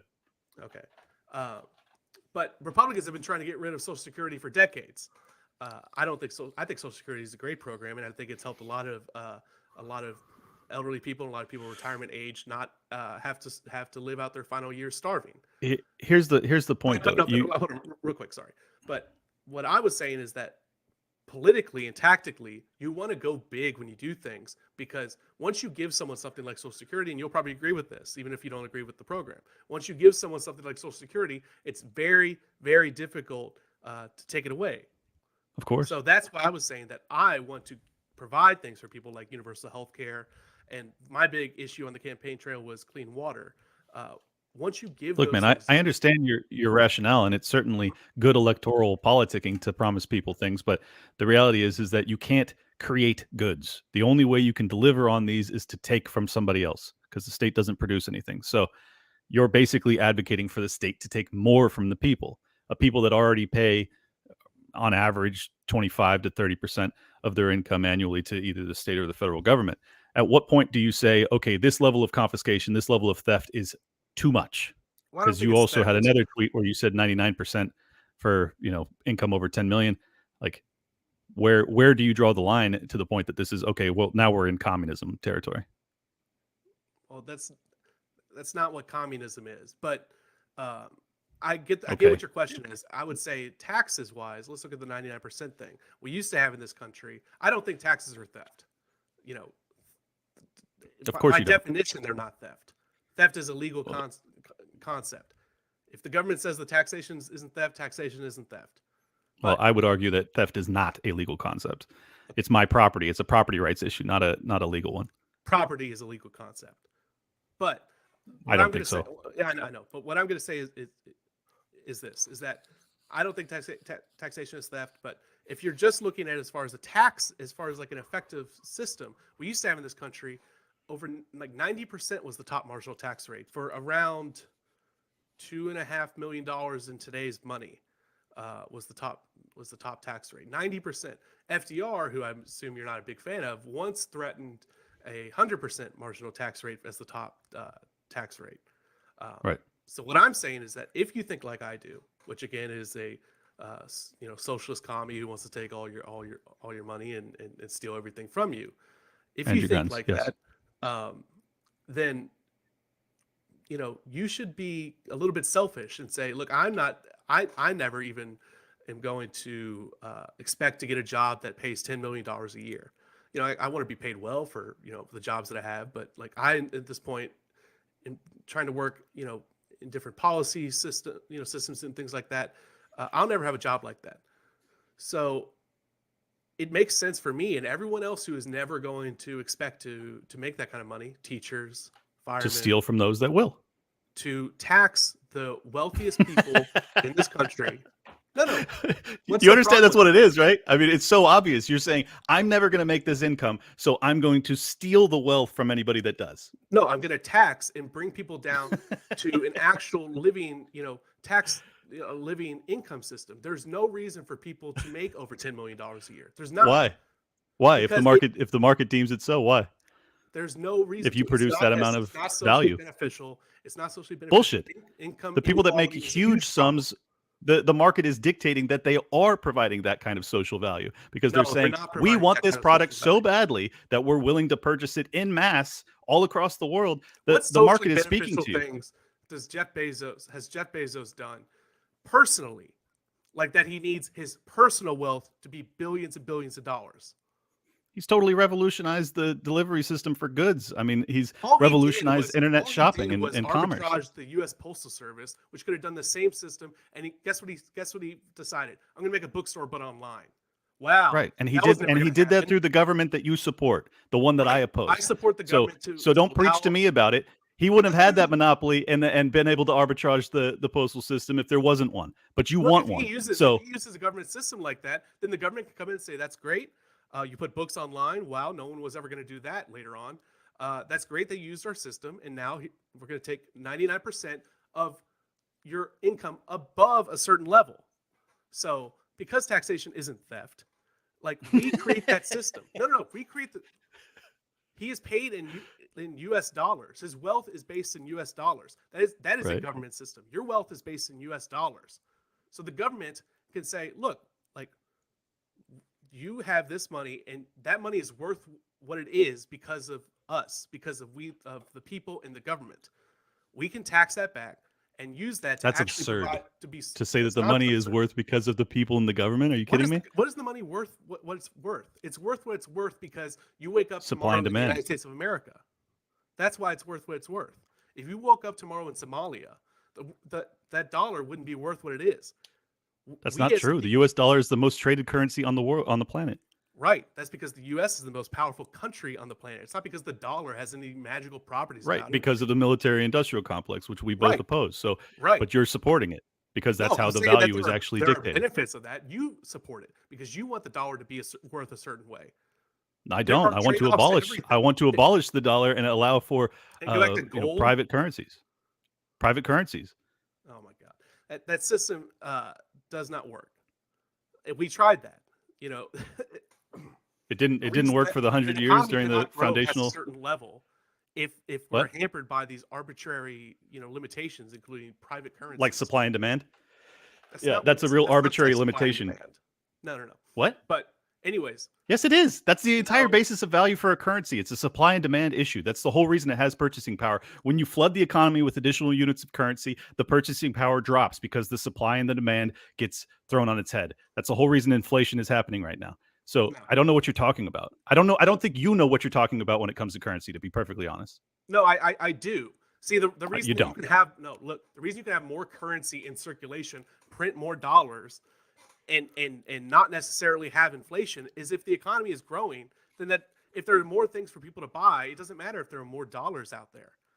The dollar is worth what it's worth for a multitude of reasons, one of which is because the U.S. economy and the U.S. government is as big as it is, and because it's as stable as it is. There are a lot of problems in this world and a lot of problems in this country, but you're going to wake up tomorrow and this country is probably going to still exist. At least for a while. At least as much. It may not, but at least as much as any other country in the world. The U.S. government will at least have as much of a chance of surviving. Every empire falls, brother. As the next country. Every empire falls. Right. It's going to happen in your lifetime. I'm just being straight with you. Okay. You're trying to predict things without any sort of evidence for it. No, it's based off of the death of the dollar, which is coming because of the policies you advocate for.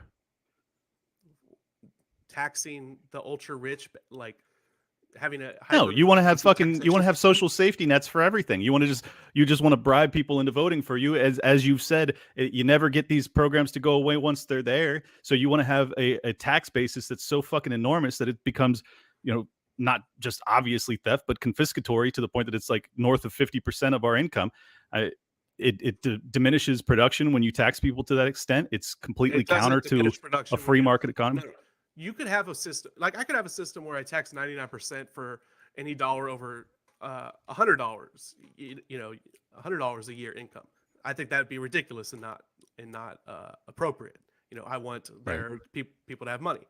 But I could also have a system where I tax 99% of every dollar above $10 million a year and not really have any sort of negative impact on productivity or it's just patently false. It's just patently false. I mean, false.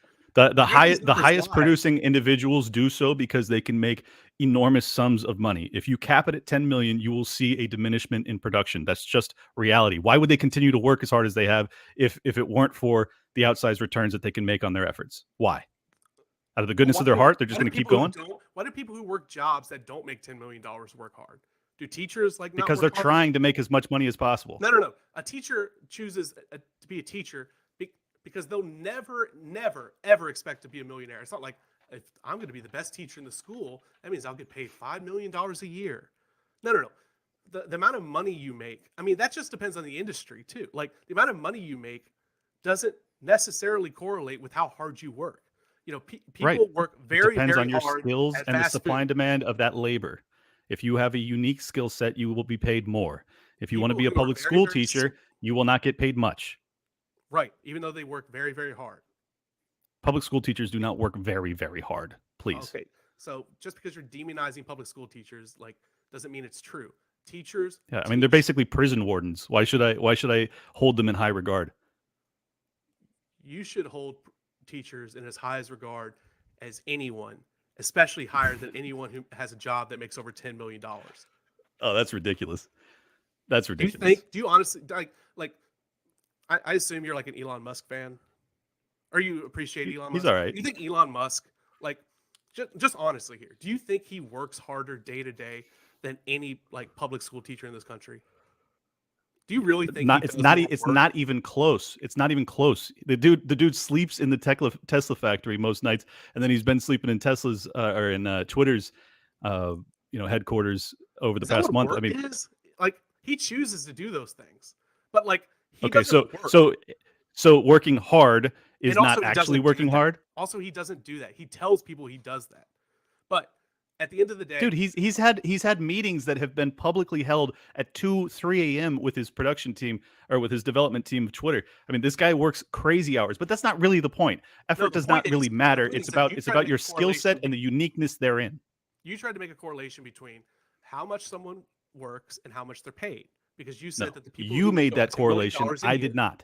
Yes, you did. I You did said not people make make that. over $10 million a year deserve that because of how hard they work. No, And I said that they will stop. I said they will stop working as hard if they are capped at 10 million. Like if I'm making 20 million a year and I can do that for 6 months and make 10, and then after that I can make nothing because of your fucking crazy tax rate, I'm not going to work the full year. It's very simple. I was an entrepreneur. I made a very good living. Business grow? Do you not want to see, like, if you build Business grow for what? So I can fucking have it all stolen from me? Of course I'm not going to work the rest of the year. What do you mean it's all stolen from you? You are stealing every dollar over 10 million, and you think I'm going to continue to work for fucking funsies? Are you out of your mind? Of course I'm not going to continue. No. I said your personal income. Do you not want to see your business grow? Your ideas generate and flourish. I'll go do something else. I'll go pursue a passion project. I have other things I could do. That's not a bad thing either. Pursue a passion project. If you've done something at $10 million, then every dollar that you've made like over that is worth less and less to you. Would you agree with that? That your $10 million in first dollar isn't worth as much as your first $50,000. Someone who makes $50,000 a year, every single dollar of that is worth so much more to them than your 10 millionth in first dollar. Would you agree with that? Yes. Right. Because so I have to deal with my base needs. If I tax you at a higher rate, if I tax your 10 millionth in first dollar, because remember you still have $10 million. If I tax your 10 millionth in first dollar at 99%, that's about as much as that dollar's worth to you. About 10 cents. No, because I'm not going to work at all. You'll never see anyone reporting income over $10 million in your system. You will just have people lying. You'll have tax loopholes. You'll have evasion. No one is going to give 99% of any of the dollars that they earn to the government. It's crazy. It's ridiculous. It's absurd. It's never going to happen. They used to give 90%. They did not. They did not. Go back and look at the tax receipts. The highest marginal tax rate was 90%. Was it not? Yeah, I know the tax rate was 90%. Go back and look at what they actually received in terms of tax receipts. You never got a bump over 40% because it's impossible to take that from people. It's impossible. People will not do it. Look at Italy. Italy has extraordinarily high tax rates, and because of that, they have the highest rate of tax evasion in the world. That's what people do. They stop reporting. EU more as a country than each of the people stop reporting, dude. You're never going to fucking tax people 90% on any percentage of their income. They're not going to do it. 90%. They didn't pay it. I'm telling you, they didn't pay it. Go look at the actual tax receipts. They did not go up. Then if the law is 99%, maybe we'll get 80%. Because it's maybe we'll get pointless. 70% of that. No, it's not pointless. There's a lot of benefits. There's benefits, first of all. We pay for those programs that you say are ridiculous, like Social Security, Medicare, food stamps, anything like that. So we could pay for those. I didn't say any of those were ridiculous. Right? Like you would What's that? You would agree that the money that we take after that could be used. Not saying it should be, but could be used to pay for programs like that. Like if I take in that 99 marginal tax rate, I could use that money that's stolen, right, to pay that for money these that you're not going programs. to get. But yes, theoretically, you could use it for. So both it would stop people from working because they would have to pay all that money, and it wouldn't work, so they would never get that money. Okay. Correct. So, but it would be effective. So maybe I just want it to be effective. It would be. It's not effective if you don't actually get the money. You said it. What are you talking about? It would disincentivize someone from working. Right. So they're not going to work. So you're not going to get that money. So what are you fucking giving to the people back with it? You pay your taxes, right? I don't want to. Not if it was 90%. I wouldn't. Okay. What if it was 90% over 10 million? Would you pay that? What is this hypothetical? I don't make $10 million a year. So what the fuck question is that? No. Okay. It's also easier to. I mean, it's hard to collect taxes like that. It's also easier when you hire more IRS agents, and the more agents you hire produces. For every dollar you put into the IRS, you get like $6 back in terms of how much money you actually collect.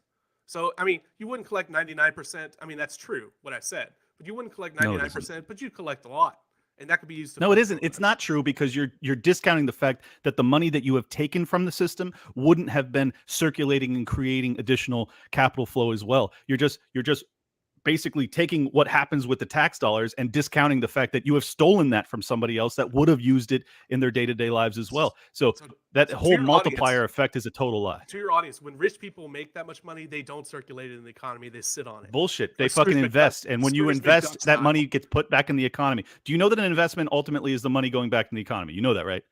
But they don't Do you think that the people just... They don't invest all their money. Rich people don't invest their money. They don't invest all their money. It sits in a bank account, and they use it to collect loans in order to avoid taxes.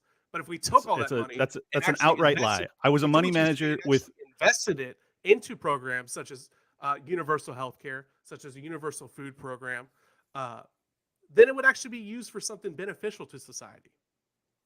It would be both effective and I think moral. And I know I don't think you're on the moral part.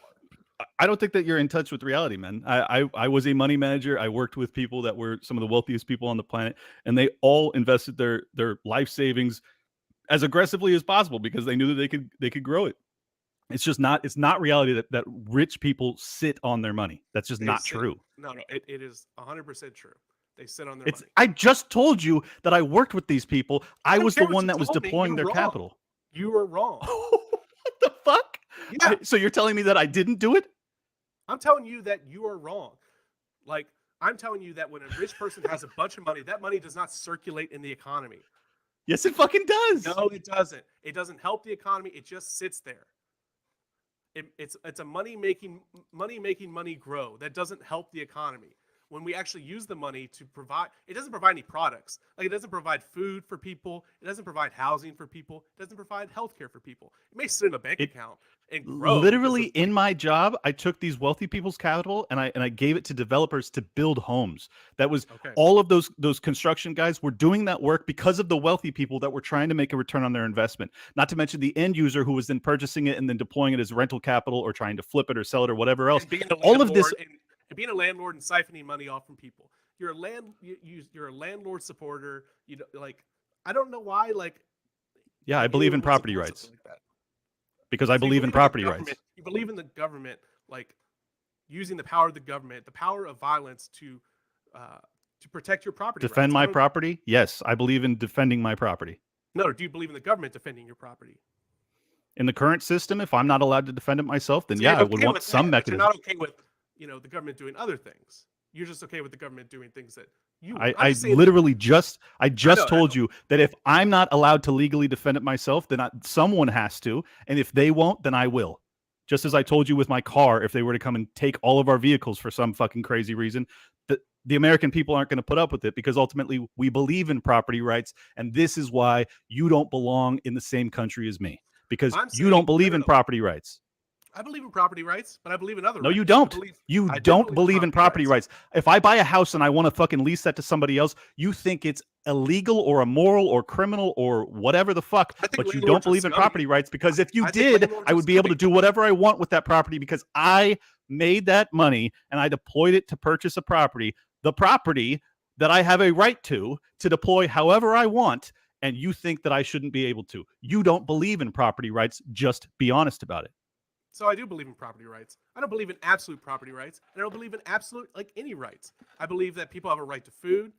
I believe that people have a right to health care. I believe people have a right to security, which is really what this conversation is about. But how do we get to that? And what is really helping security? What is really helping, people live their lives day to day? I'm saying that you draw lines arbitrarily, like we all do. We all draw lines arbitrarily. But then you like to say it's some sort of principle that, like, you don't want the government doing this, this, and this because you don't want the government doing things, because you want to You're wrong. the government. I have already told you that I would defend my property if I was allowed to, but I'm not without going to war. You are allowed to defend your property to a degree. And the government's allowed okay, to so defend if someone's renting my property, they don't pay their rent, and I have to evict them, and I go in there with a gun to get them out, as the sheriff does right now during our current system, guess what? I will have broken the law. But so I am not legally allowed to defend that property. Okay, that's defending your money, not defending your property. That's my motherfucking house, dude. It's like definitional property. Okay, if someone comes into your house right now, not the house that you own to rent out to other people, to your house right now, you're allowed to defend yourself and your property. But what I'm saying is that all these rules, all these rights have limitations, and we need to decide what those limitations are. Do I want you to have a Gatling gun or a machine gun on top of your property and a moat with an alligator surrounding it to protect it? No, I don't. But do I think you have a reasonable right to protect your property if someone comes in who's not invited, or a burglar or something comes in? Yeah, I do. But I also think that should include health, rights to health. I believe it also includes, all sorts of things. But what I'm saying is that you don't seem to believe that you make as many kind of arbitrary distinctions as anyone else. I'm not making any arbitrary distinctions. I don't want there to be a government at all. You want the government to protect your property, which you no. accept. I said if the system exists today, I would want them to defend my property because it exists. I would rather it not. Okay. That's not arbitrary. That's just saying that if there's going to be a state, yes, I should have the right to defend my property, but they are taking that right away from me, particularly because of people like you that vote against landlord rights because you think it's immoral or whatever the fuck, because you're socialist and un-American is all get out. Landlordism is scummy. It's literally rent seeking, which is a bad policy. It's a bad policy. No, it is. Come on, man. No, it is. So, but I have worked my fucking hands to the bone to be able to purchase just 2 properties, and I want to rent that out to make a little income to pay off the mortgage on it, and you think it's scummy. You're an asshole because you don't want anyone to be able to self-sustain. You don't want anyone to be able to actually look after themselves. You want them to be a ward of the state from cradle to grave. It's embarrassing and un-American as fuck. That's a fact. No. And also, so you want to buy all the properties and have other people rent them out to pay for your mortgage and where you live. So you want them to work in order to make money to pay rent to you, so you could pay for the mortgage for those properties. Is that what you're saying? Yeah, because I was the one that purchased the property. If they could do it, they would have. Okay. Yeah, so they're in a position that's a more kind of catastrophic position than you are. You were in a position to buy a house. Come on. They were not in a position to buy a house. So because of that, they have to pay your mortgage. And I assume you take a little off the top too. It's not. I've sold all my rental properties, so this is not even something that I'm dealing with right now. What? You've made like a profit off of it, right? I've made money. I've lost money on housing investments. Yeah, both. Okay. So because there's a risk involved, and I took that risk, and I deserve to make the rewards if there's rewards. What? What was the risk? How young are you? You really don't think that there's any risk in purchasing property? Is there a risk of someone renting a property from a crappy landlord? What's the bigger risk?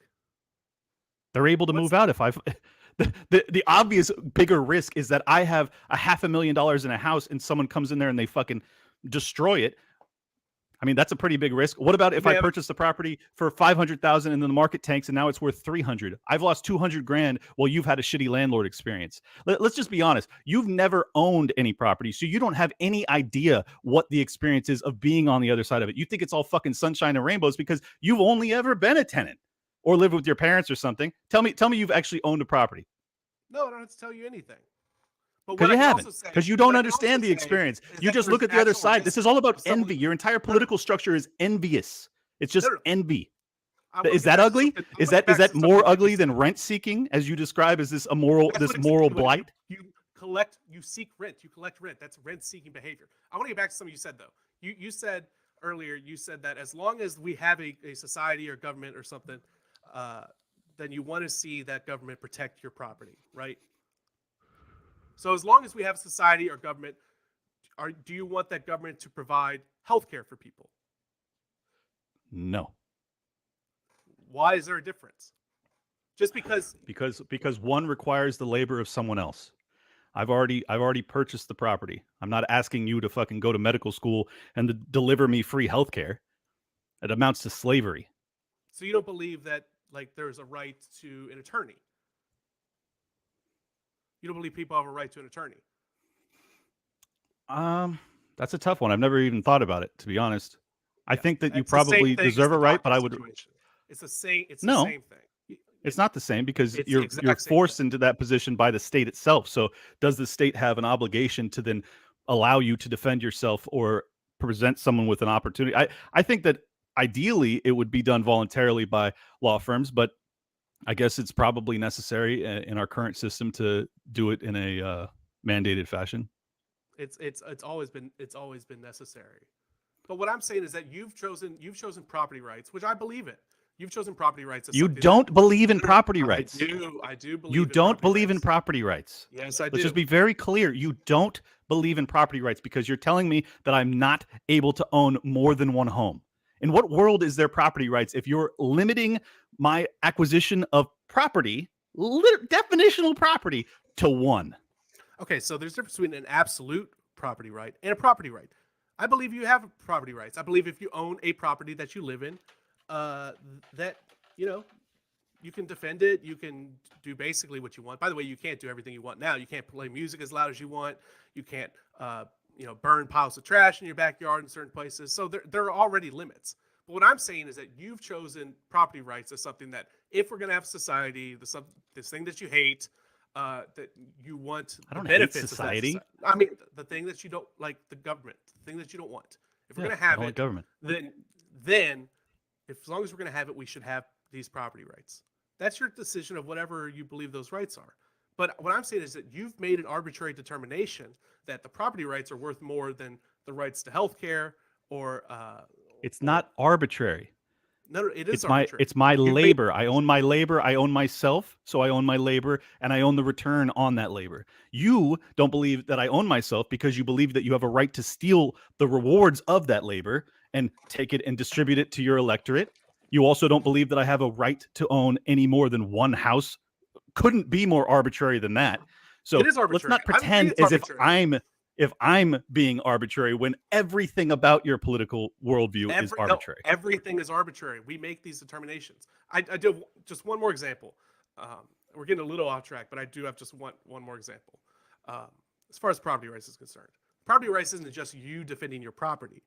If you own a piece of land, and I've stolen this from someone else's example. If you own a piece of land and Exxon comes up to you and they say, hey, we've determined you have oil under that land. We're going to take it. What are you going to do? Defend my property. Okay, they say, that's great. We've got 100 people who we've hired, and we're going to take it. What are you going to do? I'll either turn to the government and say, I have property rights. Are you going to defend them? No. Then I'm going to turn to my neighbors and say, hey, these lunatics are coming to steal our fucking property. Are we going to do something about it? And then Exxon will say, that's great, Clint. We're going to go to your neighbors, and we've got more resources than you. So we're just going to pay them like 5 times whatever you were going to pay them, and they're going to turn against you. Then what do you do? I don't understand. I mean, the threat to them is the same as it is to me. If they're saying that they're going to steal, I'm talking to the neighbors. You're the only one with oil. You're the only one with oil. Oh, it's just a straight shot down. Okay. What I'm saying is, I mean, it's kind of an absurd hypothetical. Let's be honest. No. You were going to lose that. What I'm saying is that your property rights are only there because the government inherently defends them, inherently points a gun at other people and says, if you threaten Clint's property rights, whatever we determine those to be, we have an obligation, like you said, to protect his rights. Right. What I'm saying But is that you could made be that done. determination 'cause you want it. But how come that determination is okay, but other determinations aren't?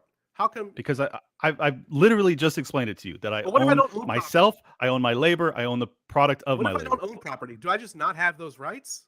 Do I just not because I don't You have have property? no, you don't I have the own right those to rights. property because you haven't earned it. You have the right to your Earned own it. body though, because you People own so that. so you don't believe in inheritance then? Because you No, don't necessarily yes, that's own property something rights. because you inherit. It's being transferred from one person to another in a But I thought you said voluntary that person just manner. has to own it or earn it. You They said do someone own has it. to earn it. Yeah, you don't have any property because you haven't earned anything or it hasn't been granted to you by a relative, sure, but it's still property rights. There's nothing inconsistent about that. I have a right to my property and I have a right to transfer that to whoever I want to.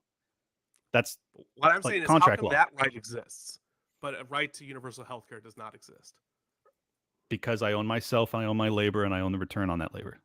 We're going in circles. I've already explained it to you. It's very clear. I don't have a right to someone else's labor. Actually explained why the government should protect your rights, but not protect other people's rights when it comes to safety.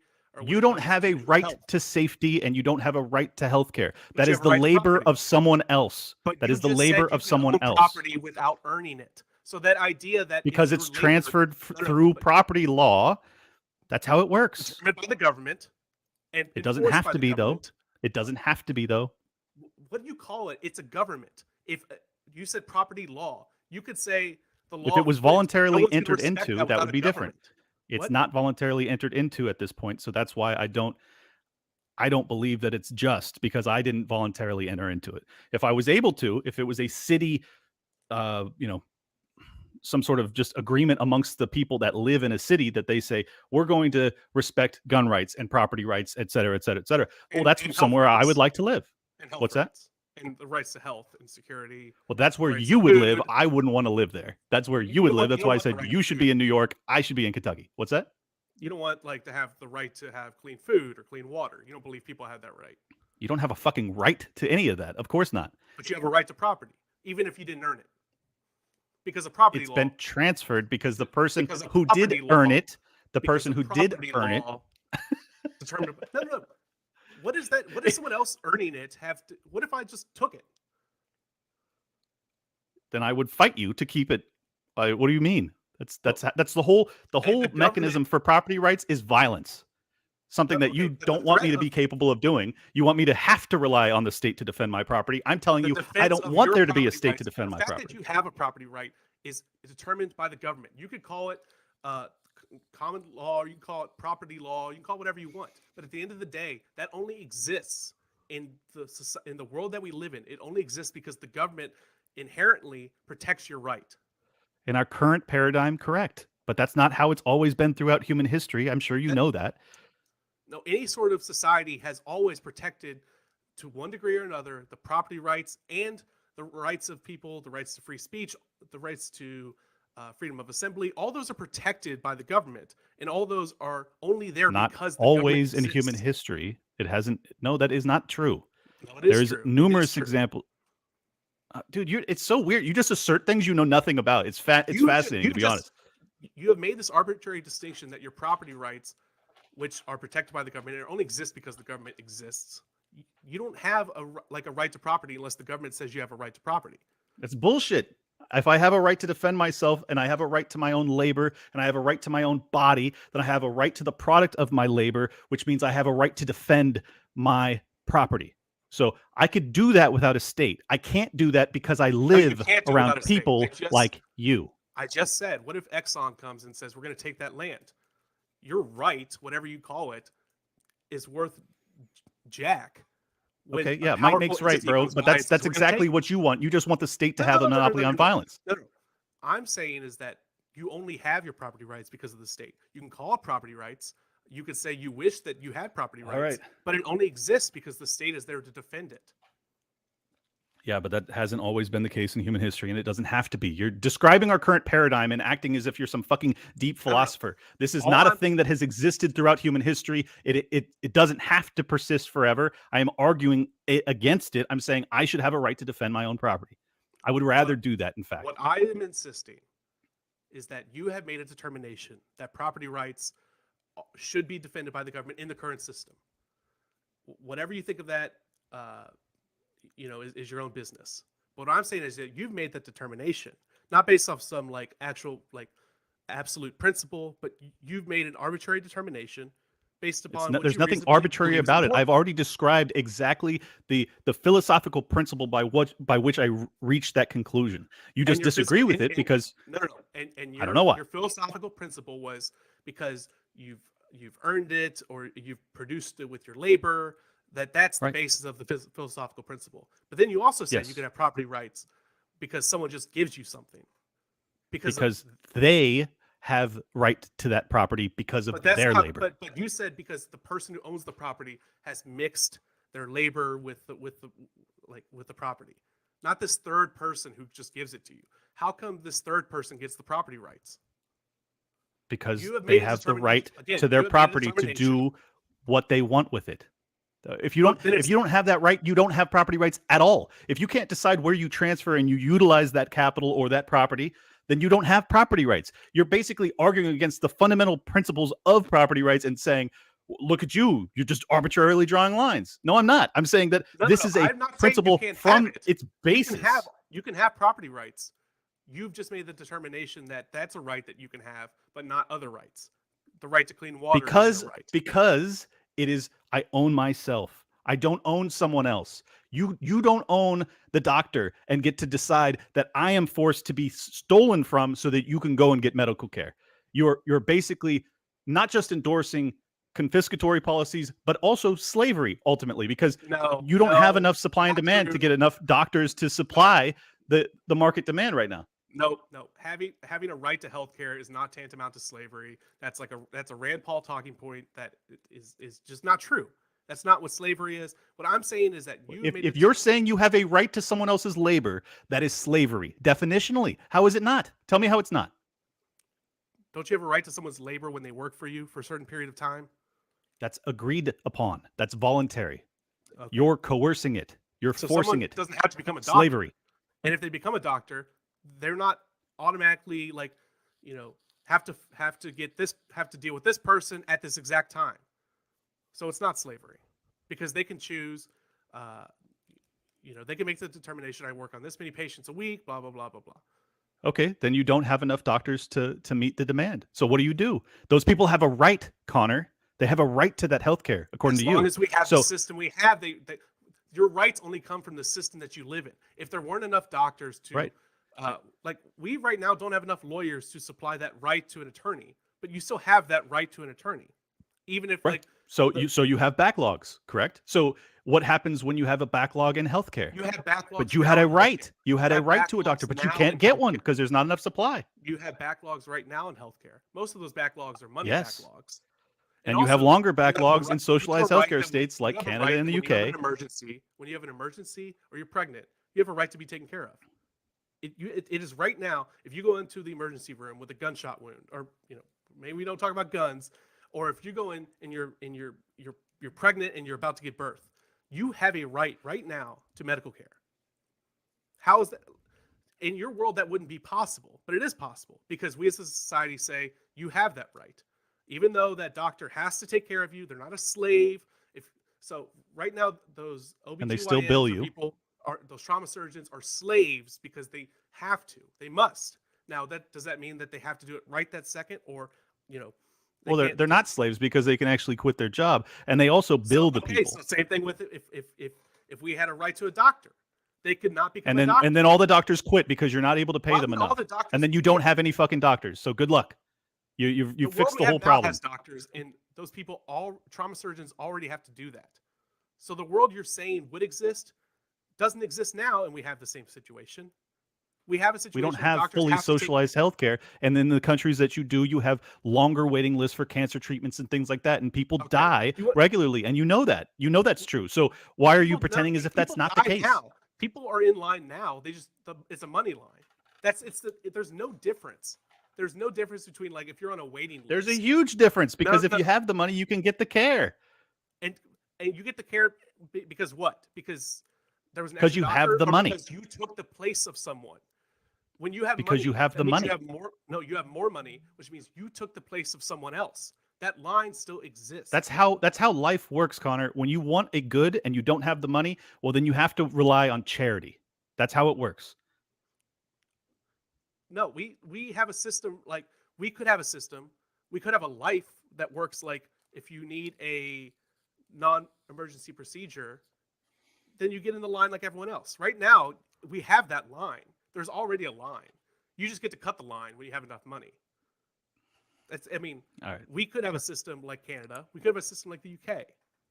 We just choose not to. We make these choices, but we could have those systems. By the way, are doctors in the UK and doctors in Canada slaves? Do you think they still have doctors? Do you still think those? They have a shortage. They have a shortage. Shortages here. We have shortages here. Yeah, because we're getting closer and closer to a socialized model. You figured it out. No. Yes, it is. That is why. And also because they need tort reform, because they get sued into oblivion constantly. If you think that tort reform is going to solve like any problem except making it harder for people to actually receive compensation for bad doctors, you have not studied anything. Tort reform won't do anything. That is a fool's errand. But we can talk. I mean, if you want to keep going about this, we've kind of lost the track as far as guns are concerned. Any commenters want to ask any questions? Feel free. Let's hit your last tweet. Oh, I guess it was just 3. So we already covered them. It was just the 99% tax rate. I think there was a vaccine one there. If you want to talk about real quick. Okay. Oh yeah. Let's do that. So I think I said something about how it's ridiculous that the conspiracy that COVID has to do with like pharmaceutical companies and the vaccines, because the pharmaceutical companies already make profits off every other drug. Oh, that's right. Yeah, that one's fucking hilarious. So you think that these greedy capitalist pigs don't want to make more money? No, I do. What is your logic there? I think they do. I think 2 things. First of all, I think a solution to that would be nationalizing the pharmaceutical industry. I would like to hear your solution about that. Certainly not nationalizing any industry.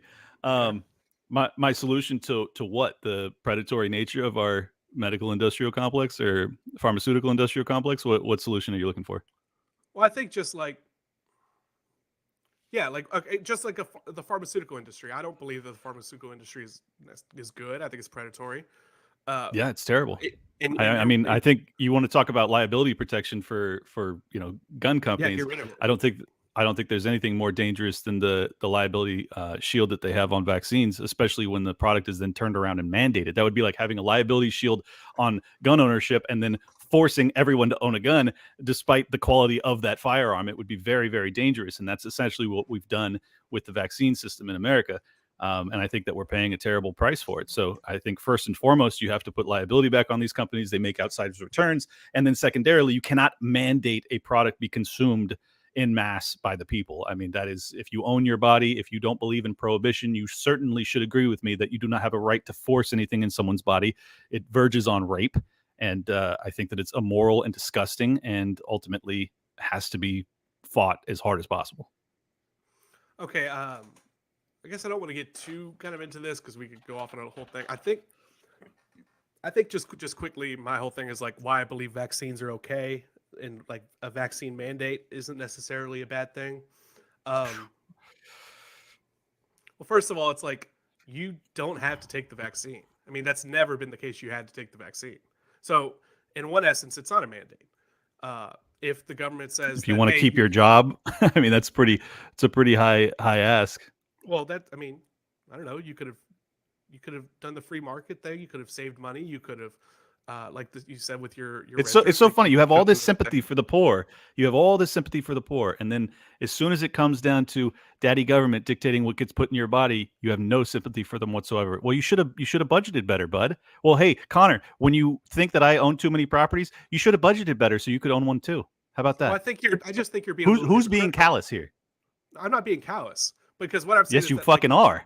No, what I'm saying is that it's not a mandate. Like you could. I think it's absolutely a mandate. What I'm saying is They're that I they're think it could have saying been they're done saying better. if you want to have a federal government job with or anything over 100 employees, thank God the Supreme Court agreed and said that that is not constitutional. But for a while, it looked like it was going to be the case that basically, I think it was 80% of people in this country, if they wanted to maintain their employment, would have been mandated to take that injection. Yeah, I mean, I think that vaccine mandates can be done better, but I don't necessarily see something wrong with that.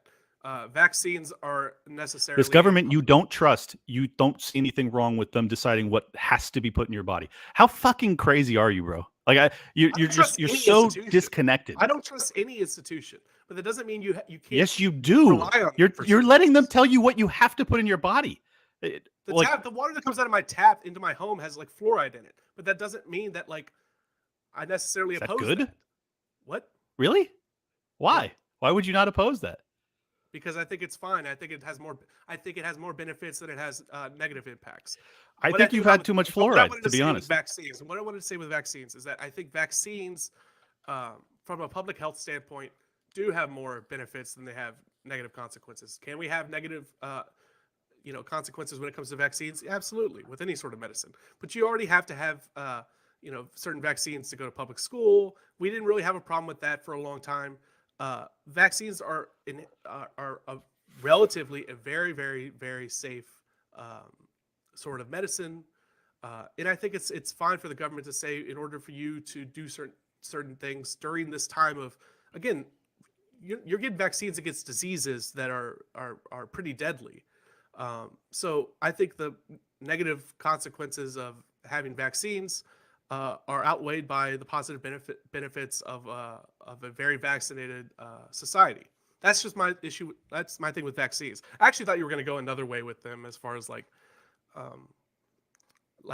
So you don't own your body. No, you own your body.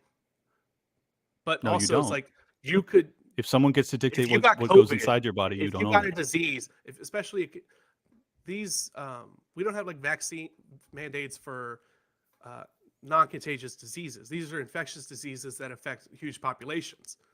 Like, I don't want to see smallpox come back, so I'm okay with a smallpox vaccine mandated for the vast majority of people, because the benefits of not having smallpox eradicate and cause huge damage is more valuable. But if you're actually if you're vaccinated against smallpox, you won't get it. So you're actually the one that's making that decision. With the COVID vaccine, that's not the case. Once you've had it, you can still get it. You can still give it to others. I mean, Yeah, the mandate that you're defending has been totally inefficacious. It hasn't worked. It makes it a lot harder to spread it, and it's better overall for society. What I'm saying is that we've made a determination, and I don't see anything really inherently wrong with vaccines. Who's we? Because I We fucking as a opposed it society, strongly. We as a society. How? It could be done How? better. Did I vote for the people that did it? I don't know. Did you vote? Like, Yeah. And you voted for people who've made decisions. That's the world we live in. No, because none of the people that I voted for won. So how did I agree to this? You put your voice in there, and we have, as a society, And my voice was ignored. Yeah, that's the minority of the people. What I'm saying Right. is that. So you don't believe in minority rights? Do you believe in majority rights? I believe the majority have more rights than minority. I mean, that's just the way democracy works. If you Fascinating. Don't like So black people have less rights than white people in America, huh? Oh my God. You literally just said that. Do you think black people have more rights than white people? No, I think they have the same rights. So do you think democracy? Okay, democracy is not where black people are going to have, just because there are majority white people in here that black people don't have rights. That's. I don't They're know outvoted. what you're talking about. They're outvoted. They have no say in Connor's idealistic system that the majority has more rights than the minority. What are you talking about? Like, black people vote for all sorts of people. White people vote for all sorts of people. You do not like democracy. In a democracy, I don't. Okay, so there, perfect. But at the end of the day, I think that vaccines are more beneficial than they are negative. You want to move past that one, huh? Gotta get past that whole majority has more rights than the minority. Yeah, I think it's pretty. When it applied to me, who didn't want the vaccine, you were okay with it. When it came down to black people, you got real sketchy there, Connor. What are you trying to say? Like, at the end of the I'm day, trying to say that you're not consistent because you have no operating fundamental principles by which you are making these decisions. You are a communist. You're just throwing these words around because You don't believe know in what you're property talking rights. about. You don't believe in self-ownership. You don't believe in minority rights. I mean, tell me how you're not a communist. You don't believe in democracy. I believe in No. democracy. So that ran makes you not a as communist? politician. That makes you ran- not a communist I because you ran can as vote for for it? electoral. If you want to know why, like, I'm not a communist, I ran for electoral office in the United States of America. I think that pretty much means I'm not a communist. I believe enough in electoral politics to run for it. You just throw these Okay. words around, and You don't believe in property rights. I'm not throwing I words do around, believe brother. in I'm property fucking rights, firing but your none- words back at you. I'm listening to what you've had to say, and I'm telling you, you sound like a communist. You don't believe in property rights. You don't believe in bodily autonomy. I mean, how are you not one? Just because you don't believe in endless war? Like, congrats. Because you don't believe in a police state, even though you believe that the police should be the only ones with, weaponry to defend us. It's like none of your worldview is consistent. I'm just pointing it out to None you, of and your it's worldview uncomfortable is because no one's consistent. ever done it. Okay, first of all, I do believe in property rights. I don't believe in You absolute don't. property rights. Look, if someone comes on your property, can you tell them what to like what to do? Can you make them do whatever you want to do as long as they're on your property? No, because they still have their own rights, and they So also you don't have a believe right in to absolute leave. property rights. You don't believe in absolute property rights.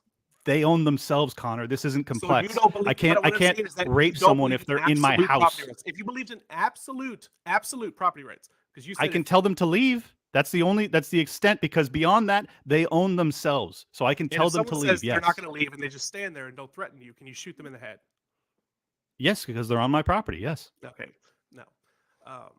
That's property rights, brother. That's how it works. If you're on my property You don't and I believe tell in you to leave absolute and you property don't, rights. I can No one defend my believes in property. absolute property rights. I believe in property rights. I've told you I believe in property rights. I don't believe in Nobody absolute believes in property absolute rights. property rights? How do I not?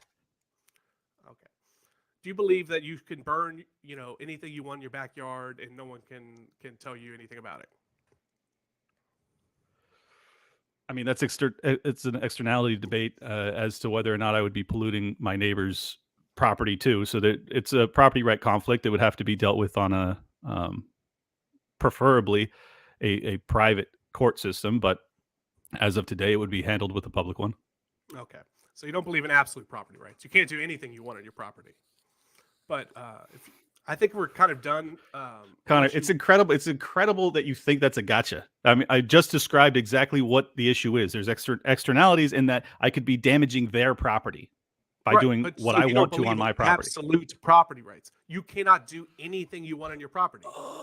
I absolutely own my gun, but I don't have a right to shoot somebody with it unless they've actually threatened me or harmed me or violated my property rights in some form or fashion. So there's nothing inconsistent about that position. It's respect for the other person's property rights. When their property rights conflict with mine, it has to be litigated in some fashion, hopefully in a private court system. This is very straightforward stuff. You haven't actually studied any of this, so you're completely naive and incapable of actually challenging me on any of it. Let's just be honest. You can't. So if you want to end the debate, we can. If you have anything else, I'm happy to hear it. It's disappointing, man. For someone who doesn't believe in prohibition, to think that vaccine mandates are an acceptable thing is so counter to everything else that you said in the lead up to this that it's like, I just don't think that you actually hold any sincere values or principles. And it's sad. And the fact that you wanted to be an American politician and represent the people of Kentucky, the great state of Kentucky, where Rand Paul and Thomas Massey come from, it's just tragic. And I really hope you never run for politics again, just to be perfectly honest with you.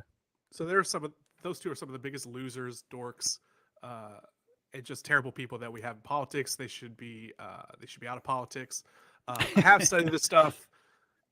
At the end of the day, my whole idea is that we all make certain determinations. We all make certain arbitrary rules that we want about society. You make arbitrary rules about property. I believe in property rights. I also believe that people have other rights besides property. I believe the government should defend those rights, but I also believe that the government should be limited. We all make determinations. So I think at the end of the day, that is what I'm trying to get across, is that we make those determinations. We as a society make those determinations, and we should do it as democratically as possible. I don't want one person controlling my life, but I also think that I don't have the right to travel 200 miles an hour down the highway, because I understand that that there are issues with that. Now, can those issues be solved better than they are today? Yeah, they can. But we always make determinations. And that's what I've trying to get across, and that's kind of my basis about some of my ideas, is that we always make those determinations. are you willing, and at the end of the day, to accept excess deaths from guns in return for what? I don't think that the excess deaths are worth what you think you're going to get out of it. You think they are. And that's the determination that I make. Fair enough. I'll commend you for one thing. Coming into the Lions Den, I'm thrilled that you did it because no other fucking progressives were willing ever to debate me. So I'll give you credit for that. Aside from that, I still stand on the fact I do not believe that you should be involved in politics. I think that you have a very un-American outlook. I don't think you believe in property rights. I don't think you believe in self-ownership. I don't think you believe in consent, which is very concerning. Just being straight with you, I know this has been a relatively harsh back and forth, but I appreciate your time, and I wish you luck in the future. I just hope it's not in the political arena. Well, I just want to say I think progressives don't come on your show, not because they're scared. This is pretty basic stuff. Conor, you got trounced. No, I didn't. You have a worldview that is simplistic, naive, unrealistic. You wish to take from the government or take from society, but don't wish to actually give back in any way. I want it to be done voluntarily. I just don't want it to be stolen from me. That's the difference. Because I believe in consent. That's the difference between you and I. Ultimately. No, you and I don't anyways, believe in consent. I don't know. This is very. This was fine.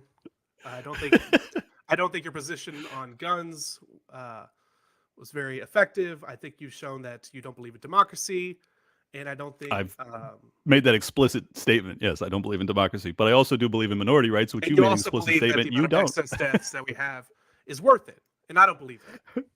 Okay. All right, brother. I'm going to end this here. If anybody wants to support my work, go to libertylockdown.locals.com, and please be nice to Conor. Do not go tweeting me shit at him. I don't care. It's a bunch of like naive simpletons. It doesn't matter. Your community doesn't matter, and they don't matter politically either. That's the other thing, is that like I don't need any libertarians because it's a childish philosophy. And yes, sure. In reality, people don't really. It's such a childish philosophy that you just spent 2 hours not being able to defend a single position you hold. That's how childish it is. Positions just fine. I mean, if you don't care about consistency, you handled it perfectly. Anyways, we're out of here. Love you guys. Welcome to Liberty Lockdown. Please scan your barcode. Your liberty ain't gone, but yeah, it's on hold. Where did it come from and where did it go?